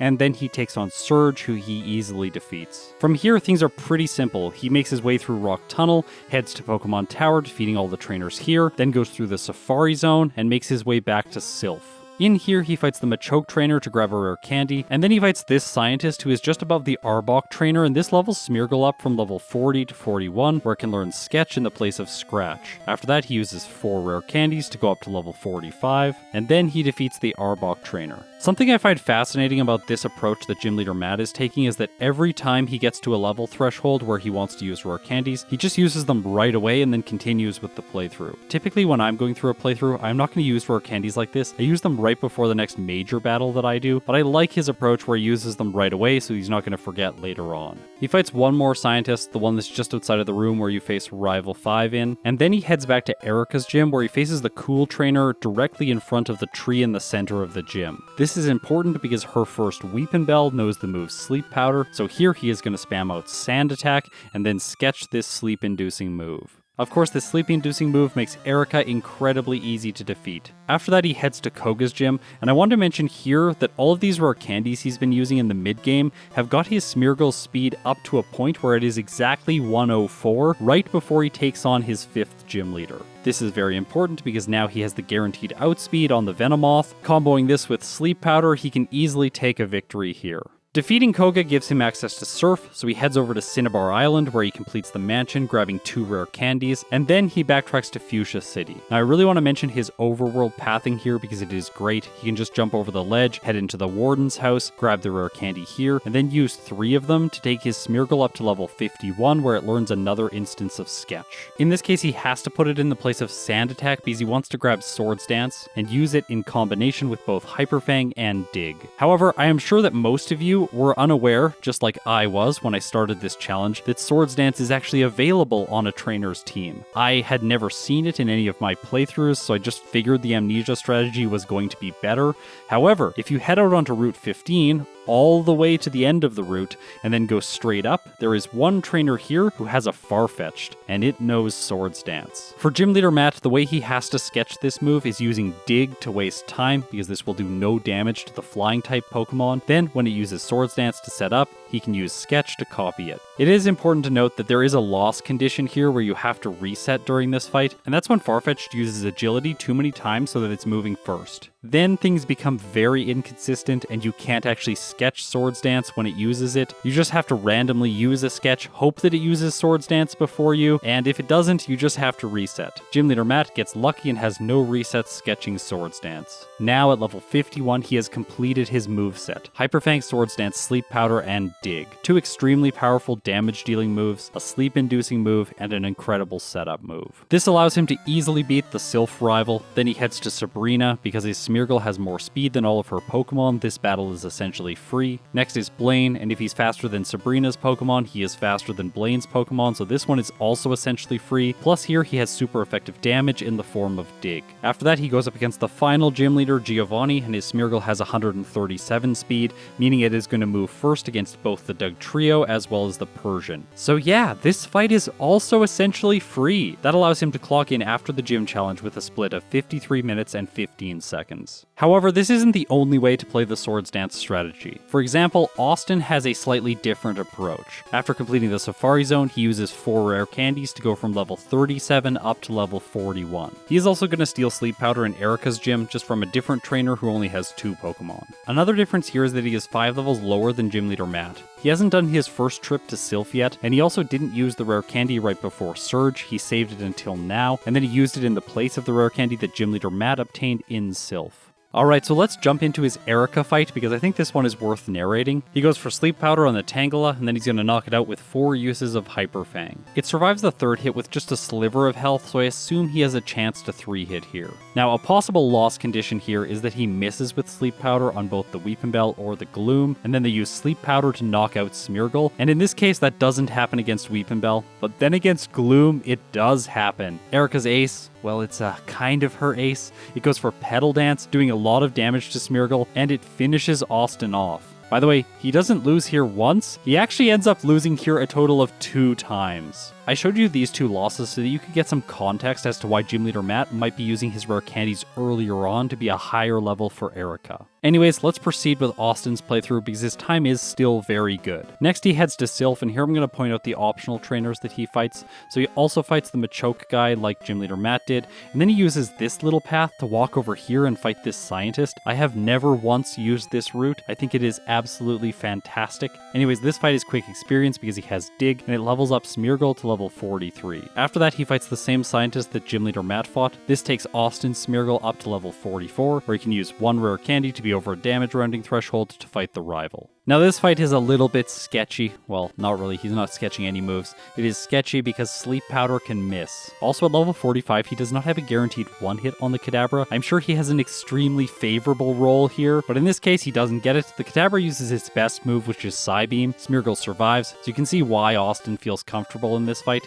However, Psybeam gets its 10% chance to confuse, Smeargle hits itself, Kadabra uses Confusion, and Austin has a reset. Yeah, that was really unlucky. I'm sure he was really frustrated with this fight. On the next fight, he defeats the rival, finishes off Giovanni, and then he heads into Koga's gym, and after defeating the 5th gym leader, his Smeargle is level 49. With access to Surf, he gets the 2 rare candies from the mansion and uses them to get to level 51, where he can copy Swords Dance. His approach here is a little bit different to the late gym leaders. He fights Blaine first, obtaining the badge boost before he takes on Sabrina. However, all of these fights are essentially the same using the Swords Dance strategy. Players will have a Smeargle that is fast enough to outspeed all of the Pokemon, and with Swords Dance, it is going to do more than enough damage. Things actually get quite close for him against Giovanni's Rhydon. I figured I should mention that.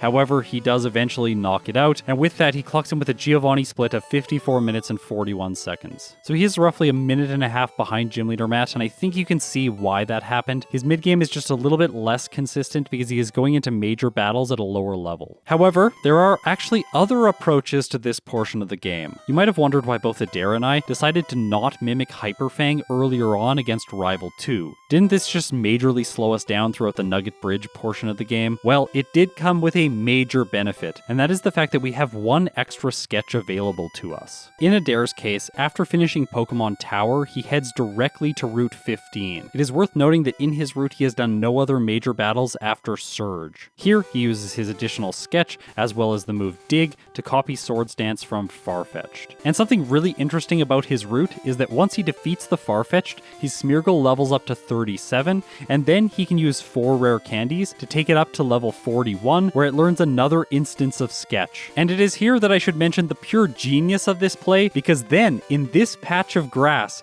he can encounter a wild Oddish, which knows Sleep Powder, and then he can just spam Swords Dance against it until it uses this move and misses. Now you might think that this is exactly the same as Van Man facing, say, the Butterfree earlier on in the game, but that is not true, because trainers have an AI modification that prevents them from using sleep-inducing moves once you have another status. However, wild Pokemon do not have this AI modification, so once Smeargle gets either poisoned or paralyzed, the Oddish can continue using Sleep Powder, in which case he can very easily sketch it. This is by far the most consistent way to get this move if you are not using Sand Attack. And even when you are using Sand Attack, this is the more consistent approach. Now his set is not quite complete yet because his Smeargle is only level 41. However, Bind actually combos really well with Swords Dance, so now he has what he needs to face other major battles. Unfortunately for him, he gets some bad luck against Erica. Dig gets a critical hit, failing to knock out, and then the Weepinbell uses Sleep Powder, causing a reset.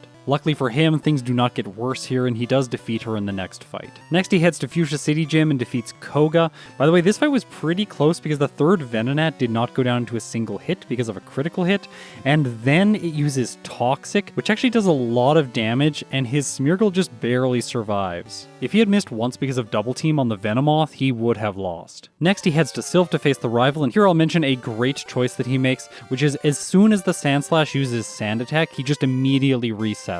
What I've learned specifically from this race is that for playthroughs, if you're shooting for the best possible real time, whenever something bad happens at the beginning of the fight that is going to make the rest of the fight a struggle. So for example, some scenarios might be getting your attack lowered, your accuracy lowered, getting paralyzed, or poisoned. In all of those cases, it is just far faster to reset and start the fight over again. I'm not sure if I'm going to end up applying this logic to my first playthroughs, but I definitely will start applying it to second playthroughs. He defeats the rival on his second attempt and then heads to to face Sabrina. It's worth noting here that he has just leveled up, so after putting the Abra to sleep and setting up with Swords Dance, he's going to be able to sweep. However, there are ways to lose this battle, and up until this point in the video, I haven't really focused on Sabrina at all, so let's talk about a potential loss condition. Even after setting up with Swords Dance and outspeeding, Dig will not one-hit if she uses an X defend. And then since Adair is using Dig, which takes 2 turns, the Alakazam can set up Reflect and use Recover, surviving another hit, allowing it to use Psychic, which knocks Smeargle out. So honestly, that was a pretty bumpy mid-game for Adair. I'm sure he is not particularly happy with it. Okay, so let's talk about the next portion of his game plan because I think it's quite unique. As he defeats Blaine, his Smeargle levels up just to 49, which is perfect because he has 2 rare candies from the mansion. He flies to Vermilion City and proceeds north, where he uses 2 rare candies, taking Smeargle up to level 51, where it learns Sketch in the place of Bind. Now, he uses 2 more rare candies to go up to level 53. This gives him enough speed to outspeed everything on Giovanni's team, and then he searches in the wild for a Rattata. This is specifically so he can spam out Swords Dance and then sketch the move Hyper Fang. So at long last, after taking a very different approach to the early portion of the game, his moveset is exactly the same as both Gym Leader Matt and Austin. However, the real question is, how does that affect his standings in the race? Well, he defeats Giovanni with a time of 55 minutes and 2 seconds. That is only 21 seconds behind Austin, but he is significantly behind Gym Leader Matt at this point.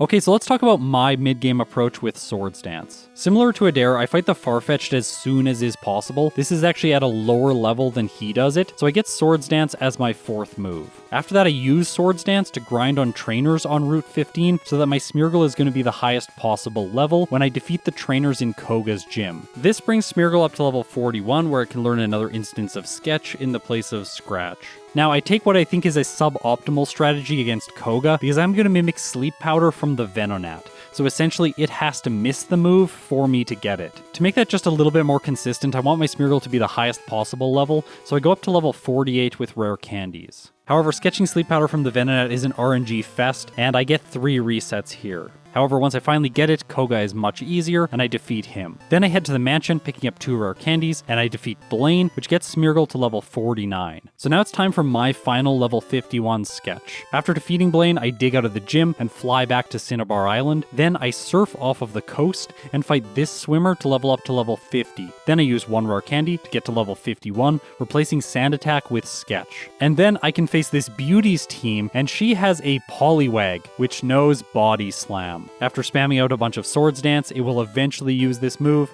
I can sketch it, and now I have a fantastic same type attack bonus normal type move. With it, I go to Sylph for the first time, defeating all the trainers here as well as the rival, and then I take on Sabrina. I do have to mention here that my Sabrina strategy is not perfect because I don't have enough speed to move first against the Alakazam.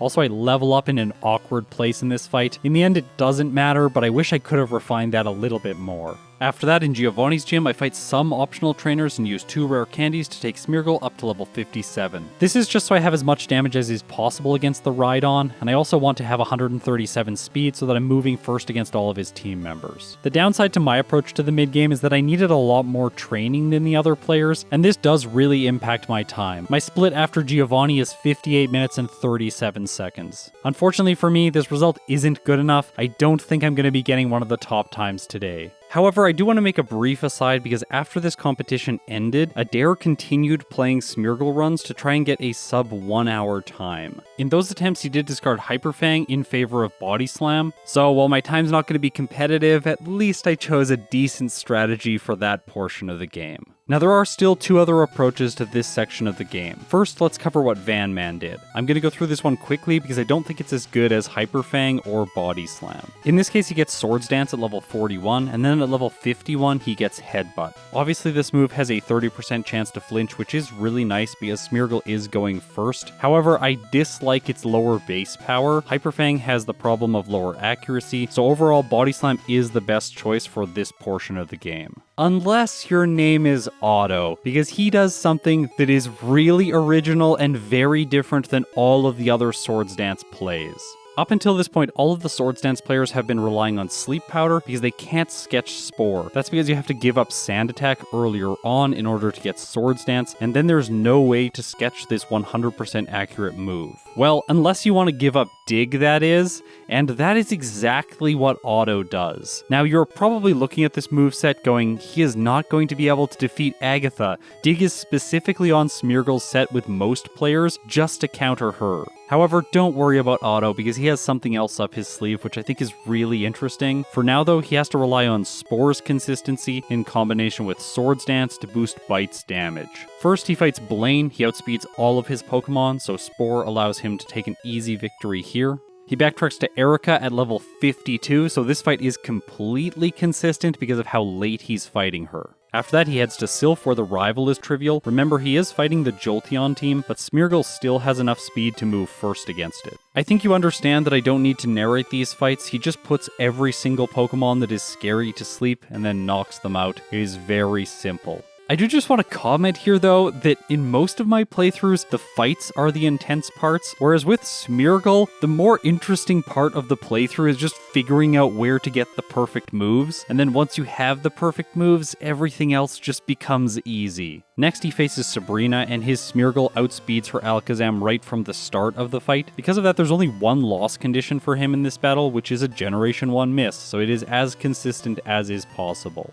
Okay, so I have a brief note as he fights Giovanni, which is this battle takes a little bit longer than all of the other strategies. That's because once he makes it to the Rhydon, he has to put it to sleep, it wakes up, he puts it back to sleep, and then he has to use Bite to knock it out, which takes a long time. Relying on a base 60 power normal move is not very good when you are going up against a level 55 Rhydon. However, the consistency of Spore allows him to win, but he is bleeding a little bit of time. He clocks in with a Giovanni split of 56 minutes and 18 seconds.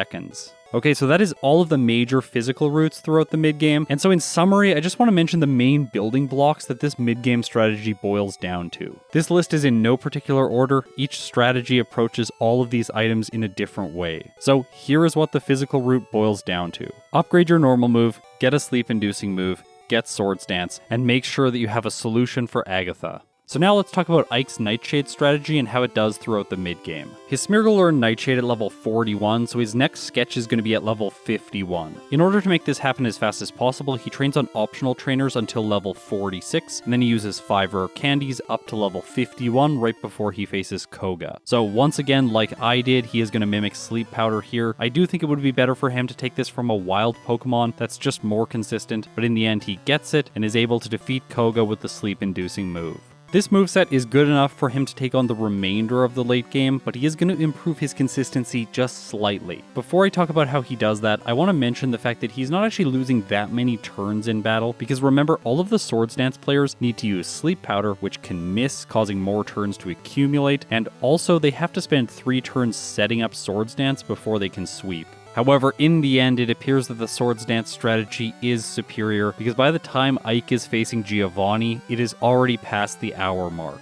With a 1 hour, 1 minute and 39 second Giovanni split, he is not going to be in the running for the top times, so the reigning champion is going to be unseated. However, I do want to jump ahead in his footage till after the rival battle, when his Smeargle learns Sketch at level 61, because it's here that he can now make this strategy more consistent, by putting Sketch in the place of Dig. Yes, Ike is going to rely exclusively on Nightshade for the late portions of the game. With this new version of Sketch, he learns Spore. So yeah, he has Sleep Powder and Spore on his moveset at the same time. I never thought I would see that in a video, but today's a first. Sleep Powder is not going to be useful at all. You're probably wondering, why didn't he just put Spore in the place of Sleep Powder? Don't worry, I'm going to address that later. We have more to talk about with Ike's strategy at the very end of the video. For now, we can say that the fixed damage route is not going to be as good as the Swords Dance route. So finally, let's compare all of the Giovanni splits and see who still has a chance. Currently, I am still in 5th place, and like I said before, any time that is higher than mine is just not going to be good enough. So unfortunately for people like Vanman and Zelda Fan, they are not going to be in the running anymore. That leaves a total of 4 players who all have fairly competitive times. In first place is Gym Leader Matt, who is more than a minute and a half ahead of Austin. He is roughly 20 seconds ahead of Adair, and auto trails the pack of the top 3 by a minute and 16 seconds. However, I think that it is worth mentioning that essentially after Koga, he cannot be messed up again because he has Spore, whereas all of the other players have Sleep Powder, so they are at the mercy of the true villain of all of these playthroughs, which is RNG. So since Otto is in 4th place, what's the only way that he could lose time from here on out? Well, only in the case that Spore wears off and he has to use it again. However, we do have to remember that his route still has to solve Agatha, because right now he will not be able to do damage to her ghosts. However, before we talk about how he does that, I want to do some analysis on the rival. To this point in the video, I haven't talked in depth about each one of his teams. So let's go into some of Gym Leader Matt's footage and talk about the Vaporeon team. This one is selected by the game if you lose in the lab. It doesn't matter what happens on Route 22, you can win that fight or skip it, you will still be facing Vaporeon. And by the way, for Smeargle, this is by far the most common team to face, just because winning in the lab is not the most likely outcome. Now this team is the easiest to face for many reasons. First of all, he doesn't have a Cloyster, which makes it much easier for physical attackers, especially when you can't get a move that is super effective. If you didn't know already, Cloyster has the highest base defense in the game, so yeah, it's a complete wall for physical attackers. Going up against Vaporeon is just much easier because it's pretty slow and it doesn't have a beastly defense stat. Also, the other Pokemon on the Rivals team rotate depending on what he evolves his starter into, so in this case, he has Magneton and Ninetales, both of which are countered by Dig, which all of these routes, except Otto's route, are running. The Pokemon with the highest defense on his team is Sandslash, but that's not really an issue because you're going to be putting it to sleep to set up anyways. Now, I do want to mention a couple ways that you can lose this fight. One is if the Vaporeon uses Haze and resets your stat changes. This is really annoying. You can also crit during the fight, which is annoying, but overall, the Vaporeon team is the easiest to face. By the way, Adair specifically wants to face Vaporeon. He does not want to face Jolteon, because that is by far the hardest team to fight. However, Austin took a far different approach, which is to face Flareon. To do this, you have to win the lab and then skip the Route 22 battle. Overall, this is the least common option for players to go up against in this challenge, because skipping the battle on Route 22 in the early game means less trainer boosted experience for Brock. Also with the Flareon team, you have to go up against Cloyster, so he is going to have to use Sleep Powder here to knock it out slowly. However, once it goes down, the battle gets much easier because you have super effective damage for the Magneton. You can easily knock the Kadabra out with physical damage, and then the Flareon is extremely slow and Dig is super effective against it.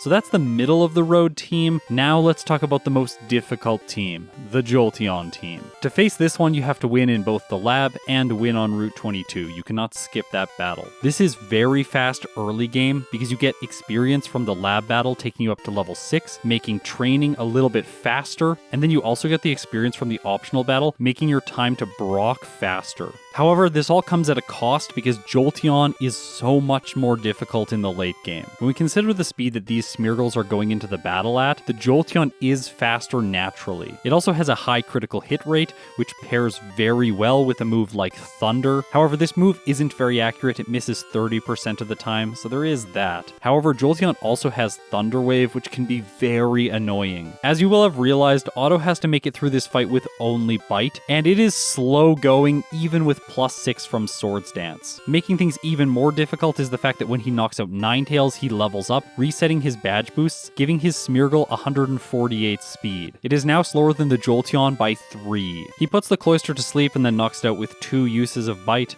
After that, Kadabra is a simple one-hit, and now it's time for Jolteon. Luckily for him, it uses Agility, he gets a free Spore in, and with that, he is clocked in with his rival split. So the standings have not changed. Otto is in 4th place with a time of 57 minutes and 19 seconds. Adair is in 3rd place with 56 minutes even.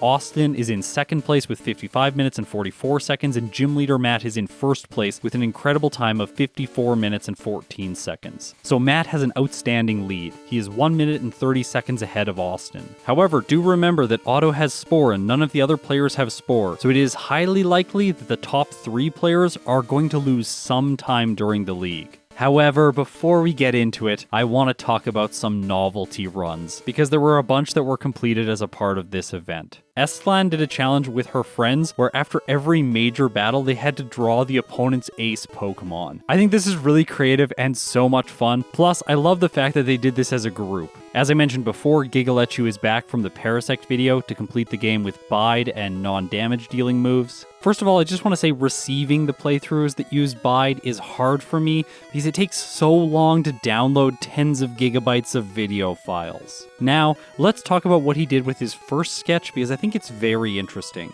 At first I thought it was going to be impossible to sketch Bide from Onix without a direct damage dealing move. However, he figured out a way around this by sketching Sand Attack as his first move. Then he lines up his experience perfectly and goes into the fight against Brock with just Sand Attack. After he knocks the Geodude out, this levels Smeargle up to level 11, where he can then steal Bide from Onix. Of course, this takes a lot of time. He has a total of 32 resets obtaining Bide, and it also takes more than half an hour. But at least he now has his primary damage dealing means for the rest of the run. Now, of course, there was another player back to do more Bide strategies, which is Cronast, and I'm going to show you footage from the end of his run. In this case, his moveset is Toxic, Bide, Confuse Ray, and Rest. Of course, he has to use moves like Toxic and Confuse Ray because completing a Bide challenge with only Bide within a 4-day time period is pretty much impossible unless you don't sleep or something. He finishes the game around 15 hours, 24 minutes, and 29 seconds. Anyways, it is still impressive that he was able to beat the game like this. So well done to our two Bide players.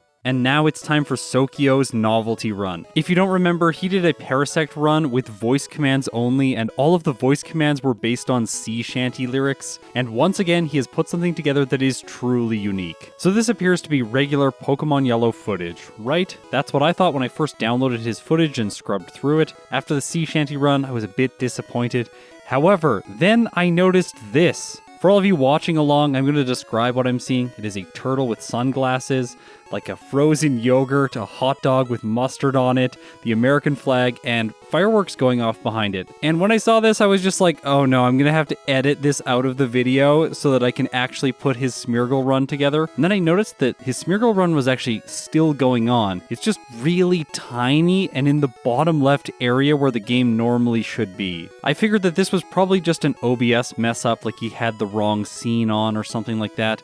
And then I noticed that he is kind of squinting to play, and then I realized the type of challenge he is doing. So randomly throughout his gameplay, software will intervene and throw him different challenges that he has to overcome. So in this case, his game area has been made extremely small. Another one of these challenges occurs in Misty's gym, where his screen breaks into 4 quadrants and they're kind of rotated around so that everything is extremely disorienting. Another one like this is where the screen gets divided in half and mirrored. This one is particularly frustrating because some information is now left out, so you can't see everything you need to see to play the game. However, this challenge didn't involve just manipulating the regular Pokemon Yellow gameplay. He also sometimes has to play other games in order to proceed with Pokemon Yellow. So in this case, he is playing Skyrim, one of my favorite games of all time. I had no idea what was triggering these interrupts to start or stop, so I reached out to him and asked him about this challenge. For this one specifically, he has to play Skyrim until he kills an NPC.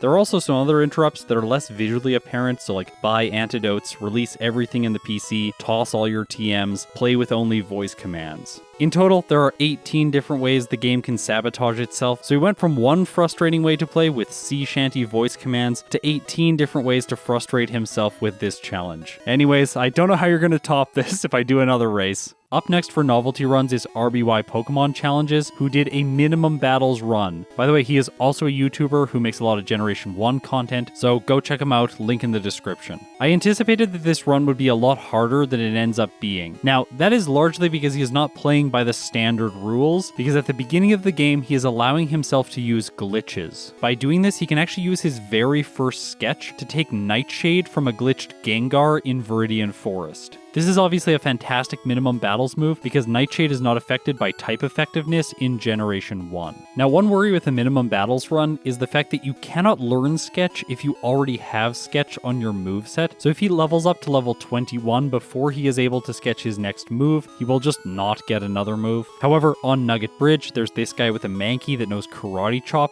and he can sketch this, which is a fantastic high crit rate move, and it's also normal type, so it gets both the same type attack bonus and guaranteed crits. From there, he sketches Growth, which is a fantastic setup move, and then we need to talk about this youngster. He has a single Pokemon, one Sandshrew, and I think he is supposed to be the guy from the anime. I believe his name was AJ, who trained his Sandshrew so brutally and it was like his ace Pokemon. Anyways, the reason that it's supposed to be him is because this Sandshrew knows the move Fissure. And yes, this move makes a lot of sense with a minimum battles Smeargle run, because Smeargle is quite fast. Fissure only works if you're faster than the target, and it can knock out any challenging opponent. Next, he replaces Karate Chop with Sleep Powder, and from there he has his final moveset: Sleep Powder, Nightshade, Growth, and Fissure. I'm sure you're like, why Growth? There are no special moves. Well, Growth boosts your special stat, meaning the opponents that deal special damage take less turns to knock you out, plus it badge boosts your defense stat, making physical attacks less effective, and it also boosts your speed, meaning that it makes Smeargle faster, allowing it to use Fissure against more opponents. Plus, Nightshade is consistent damage, as Ike also figured out. To my great surprise, this minimum battles run only took him 2 hours, 47 minutes, and 13 seconds. However, he did have 141 resets, but that is sort of part of the genre of minimum battles. And he has a lot more of those on his channel, so go check them out. And that brings us to the final novelty run. And this one is so cool. Rocky did a Sketch 'em All challenge. Essentially, what he is going to do is sketch every available move in the game with Smeargle. Well, you're probably like, that doesn't make any sense. Smeargle only gets 11 copies of Sketch. Well, that is true. However, what he is going to do is every time he finds a Pokemon that has the next move that he wants, he's going to save in front of it, sketch the move, and then reset. But he has sketched the move technically in the video. So yeah, he is going to sketch all the moves this way. By the way, here is a spreadsheet that he put together showing all of the methods in which he is going to obtain each move. Unfortunately though, there are some moves that no opponent Pokemon have in the entire game, so he will not be able to sketch those. For example, one of these moves is Mimic. However, other moves like Egg Bomb, which is only a TM move, cannot be sketched anywhere. However, there is a way to get these moves, because this trainer has a Clefairy with Metronome. So he has to wait until it chooses the move that he wants to sketch, then he sketches it, resets, and continues. In the end, he is able to sketch all of the moves, defeat the champion, and clock in with a time of 5 hours, 20 minutes, and 10 seconds. Honestly, that's pretty good. He did really well. Also, I love that this novelty run is essentially the perfect novelty run for Smeargle. Alright, so with that fun out of the way, it is time to get back into the Elite Four. At this point in the race, we only have 4 players left: Gym Leader Matt, Austin, Adair, and Otto. So first of all, we are going to view the players that are in 3rd and 4th place going into the league, and I'm going to synchronize the footage here so that it is synchronized to the real-time clock. Adair's footage is in the top left, and Otto's footage is in the bottom right. Now, the reason that Adair is ahead at this point in the game is because Otto has been taking just a little bit more time to do everything, because Bite isn't as powerful as a move like Hyper Fang. However, I do think it's worth noting that Adair's playthrough has been significantly less consistent. He has 12 resets, whereas Otto has only 6. And this trend is likely going to continue throughout the league, because Adair's Smeargle only has Sleep Powder, whereas Otto's has Spore. As Adair enters Bruno's chamber, Otto is just making it to Indigo Plateau. Now, while it looks like Adair really has a major advantage here, it is worth noting that he can have resets. And yes, you can have resets against Bruno. In this case, he doesn't, but I actually had a playthrough where I had 2 resets to Bruno. This is largely because if you're using Sleep Powder, you can miss, and the Machamp can use the move Submission, or the Hitmonlee could use High Jump Kick. So yeah, those are potential loss conditions. Now, as Adair moves on to Agatha, Otto is just beating Lorelei. And here I want to draw attention to the fact that he has saved a bunch of rare candies, which he can use right now before he faces Bruno. This is going to bring Smeargle up to level 65, and on the way he is going to learn Sketch in the place of Sand Attack.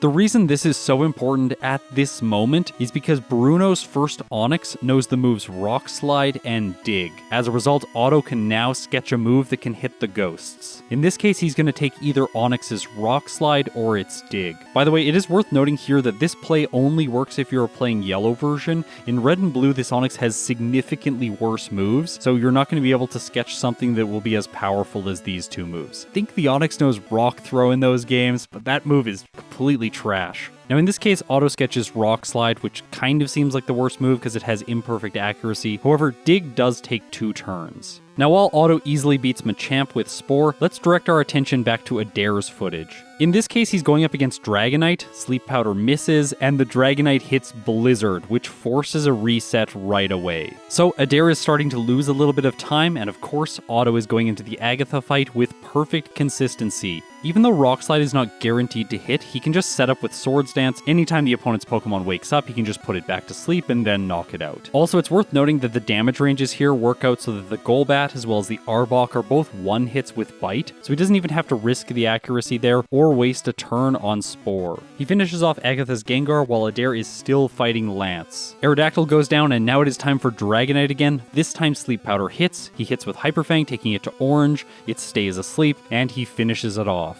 There's a little bit of wasted time here while he says no to learning Sketch. However, just as Adair leaves the battle, Otto enters the battle against Lance, so he is really catching up. And let's see if he's going to continue catching up, because Sleep Powder can fail Adair at this point. He goes into the battle against the champion, Sandslash comes out first, Sleep Powder misses, and that's a reset. Looking back on that fight, I think that he probably would have survived the Earthquake. I just think he doesn't want to go into the rest of the fight with lower health. Now, because of that reset, he has to waste a lot of time in the overworld, and during this time, Otto continues fighting Lance, obviously perfectly consistently. He is able to easily put the Dragonite to sleep and knock it out with a single use of Rock Slide. That's actually the advantage to being able to sketch this move over Dig. I will mention here that previously on the Bruno fight, Otto would sketch either one of the moves. He's just taking the one that is faster, so whichever one Onix uses first. And with that, he heads into the champion fight while Adair is also fighting the champion. He finishes off Sandslash, Adair knocks out the Magneton, moves on to Vaporeon, and finishes it off with 2 hits from Hyper Fang. So, Adair clocks in before Otto with a time of 1 hour, 3 minutes, and 17 seconds. However, Otto is not too far behind. He spores the Cloyster, knocks it out using 2 turns of Bite, moves on to Ninetales, which he knocks out with 2 uses of Bite. After that, he outspeeds the Jolteon just barely because he hasn't leveled up and he has badge boosts. He puts it to sleep and knocks it out. So, Otto clocks in with a very close time of 1 hour, 3 minutes, and 43 seconds. So in the end, only 26 seconds separated these two players. Otto's strategy ended up being more consistent because he only has 6 resets overall. However, in order to achieve this, he did lose some time, and his Smeargle also finished at a higher level. Whereas Adair had many more resets, 8 more actually, but his Smeargle finished at a lower level. However, I think that you can see if Sleep Powder missed just a few more times for Adair, he would have had a significantly worse performance. Okay, so those are the 2 players that were in 3rd and 4th place coming out of the Giovanni split. Now, let's check out the players that were in 1st and 2nd place. So leading everyone is Gym Leader Matt with 7 resets, and he is currently exploring Victory Road. Whereas Austin is back on Route 22 before the rival fight, and he also has 10 resets. One thing I find absolutely fascinating here is that Gym Leader Matt is level 57 at this point, whereas Austin is level 54.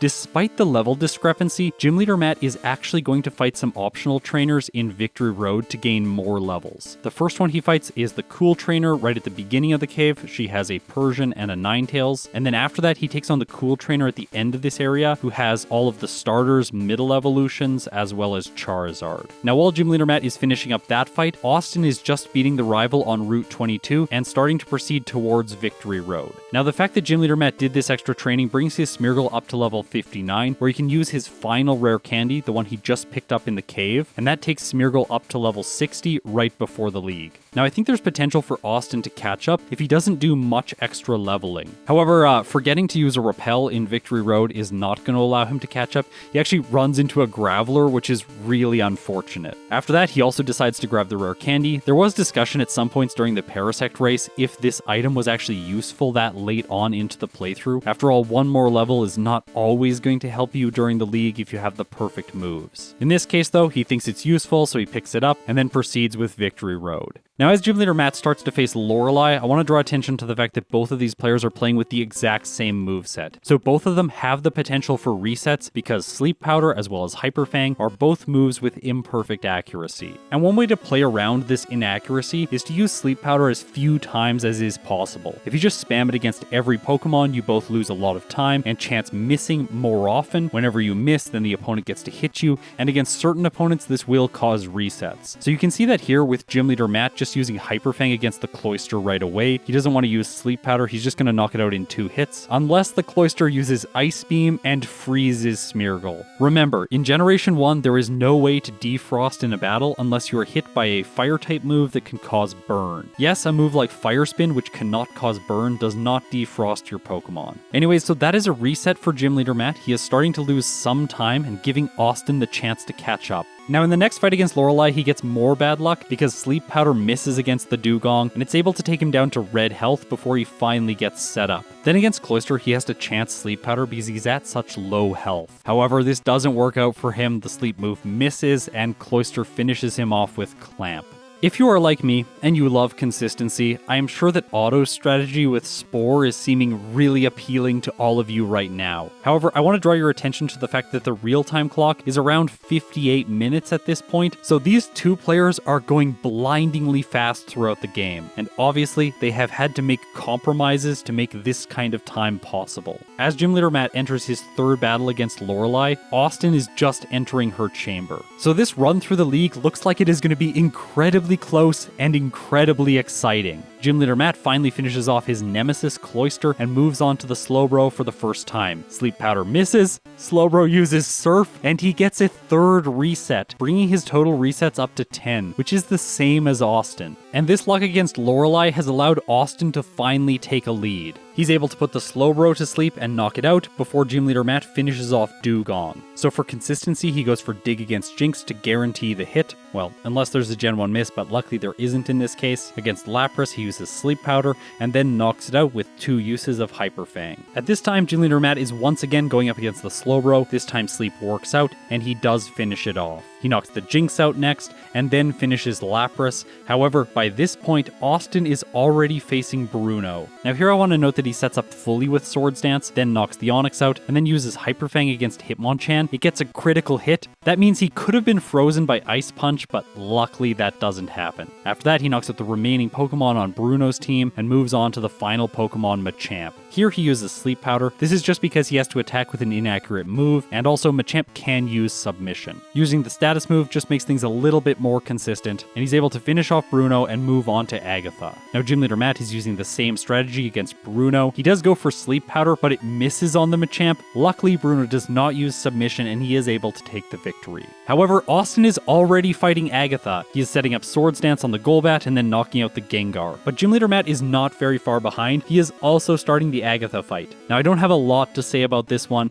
It's basically free once you set up with Swords Dance. You can just sweep with Dig on pretty much every Pokemon. The only one you have to hit with Hyper Fang, of course, is the Golbat. Austin defeats Agatha and moves on to Lance's chamber at a time of 1 hour and 10 seconds. So Gym Leader Matt is a little bit behind. At this point, it seems like it is roughly 15 seconds. What this means is that if Austin has only one reset, Gym Leader Matt will once again be in the lead. However, here I do want to note that Austin lost a little bit of time before the Lance fight. He's had to feed 1 rare candy. He has used less overall throughout the playthrough, and he also had a little bit of indecision with opening his menu when he didn't need to, so he lost just a tiny bit of time. As a result, Gym Leader Matt is facing the Gyarados when Austin is facing only the first Dragonair. So Gym Leader Matt is gaining on Austin. However, remember, he has to set up, so things appear closer than they actually are. As a result, Austin moves on to the Aerodactyl. He has to put this one to sleep to finish it off with 2 turns from Hyper Fang, and after that he puts the Dragonite to sleep and knocks it out with 2 uses of Hyper Fang. However, here he has another time loss because he is at a lower level. Gym Leader Matt has already said no to learning Sketch a final time, whereas Austin has to do that now. Gym Leader Matt finishes off Lance's Dragonite, and Austin has 1 more time loss because he is going to open the bag 1 more time and use his last rare candy. He also uses an elixir to replenish his PP, and right as he is doing this, Gym Leader Matt is also doing the same thing. So they end up in the Champions Chamber, both talking to him at the same time. However, Austin is just slightly ahead. Remember, the run could completely fall apart for either one of these players at any moment if Sleep Powder misses. Austin has to use Sleep Powder again on the Sandslash because it wakes up. This loses him a little bit of time, and they are almost completely in sync when Alakazam comes out. And here they make different choices. Gym Leader Matt goes for the riskier option using Hyper Fang, which is able to knock the Alakazam out in 1 hit, whereas Austin used Dig, which takes 2 turns, and now Gym Leader Matt has once again taken the lead. Making matters even worse for Austin is the fact that his Dig gets a critical hit, so the Alakazam does not go down.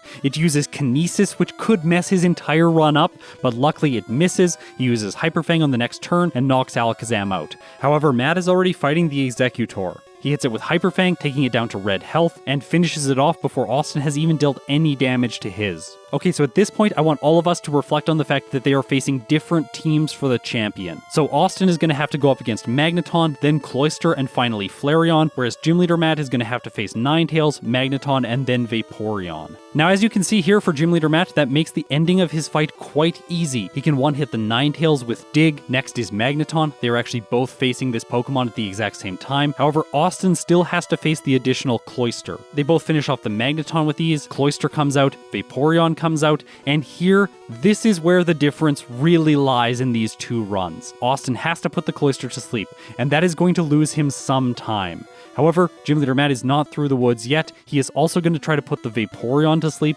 but it misses. The second one luckily hits, just as Austin is finishing off the Cloyster. Alright, so they are both fighting the champion's final Pokemon at the same time. Gym Leader Matt uses Hyper Fang before Austin gets a chance to use a move. However, remember, Vaporeon has so much HP, and as a result, it hangs on with red health. As Austin puts Flareon to sleep, Gym Leader Matt misses a Hyper Fang, and Vaporeon wakes up. However, Gym Leader Matt quickly chooses Hyper Fang again, Austin chooses Dig, Hyper Fang hits, and Vaporeon goes down. That allows Gym Leader Matt to clock in with the fastest time of 1 hour, 2 minutes, and 3 seconds. But Austin is not far behind with a time of 1 hour, 2 minutes, and 6 seconds. These two were only 3 seconds apart. They finished the game both with 10 resets. Gym Leader Matt's Smeargle was level 65 and Austin's Smeargle was level 63. Gym Leader Matt gets a game time of 3 hours and 56 minutes, whereas Austin gets a game time of 3 hours and 57 minutes.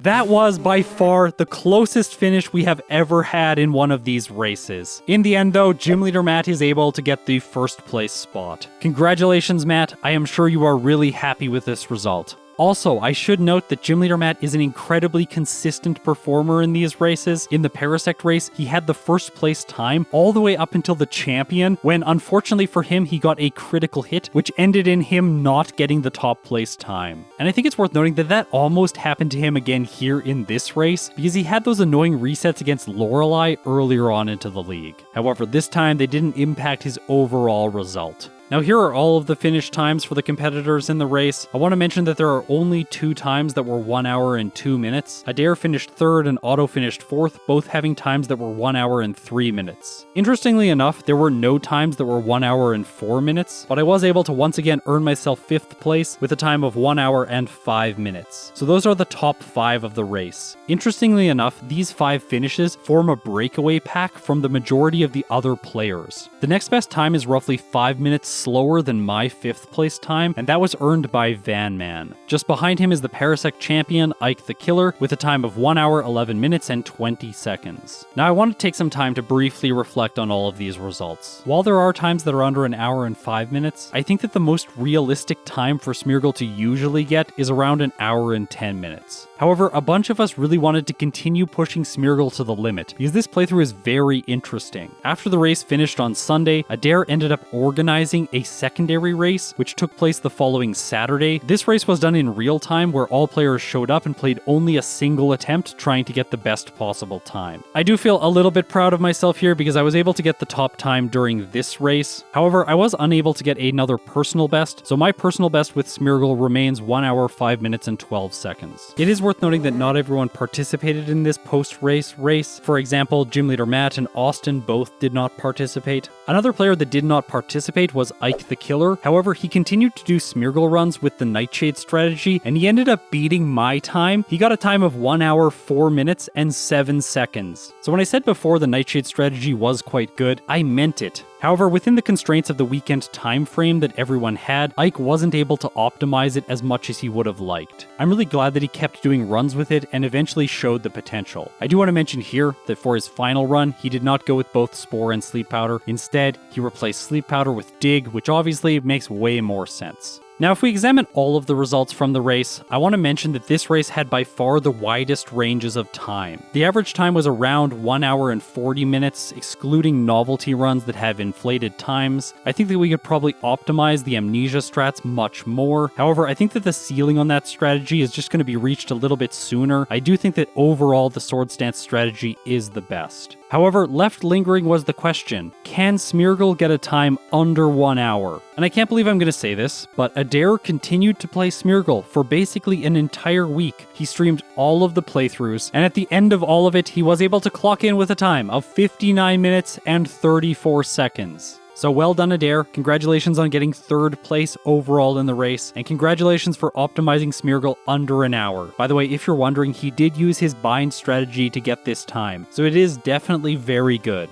I played around with optimizing Smeargle and trying to get it under an hour myself. I personally think that the Hyperfang strategy is the strongest play overall. However, I just didn't end up having time to play more Smeargle playthroughs. After all, I have to be responsible and remember that my job is to produce content. Alright, so before we close this video out, I just want to say another huge congratulations to Gym Leader Matt. Well done for winning this race. And that concludes my trilogy of race videos. We started with Porygon, evolved to Parasect, and then reached the final form with Smeargle. It took me 1.5 years to get here, and I learned a lot along the way. Thanks to everyone who participated, streamed their runs, and shared tips on the Discord. Also, thanks to everyone who participates in this amazing solo running community. It means the world to me. Now, these projects have taken a lot out of me. I am quite tired, so I think it is time for some rest. I'm actually so tired that I might just continue resting right into the next race, whenever that might be. Like, subscribe, and ring the chime echo so you'll be notified when I post new content. Thanks so much to everyone who supports me on Patreon and through YouTube memberships. It means the world to me, and it does make this content possible. And now, if you've made it this far in this incredibly long video, thank you so much. You are incredible.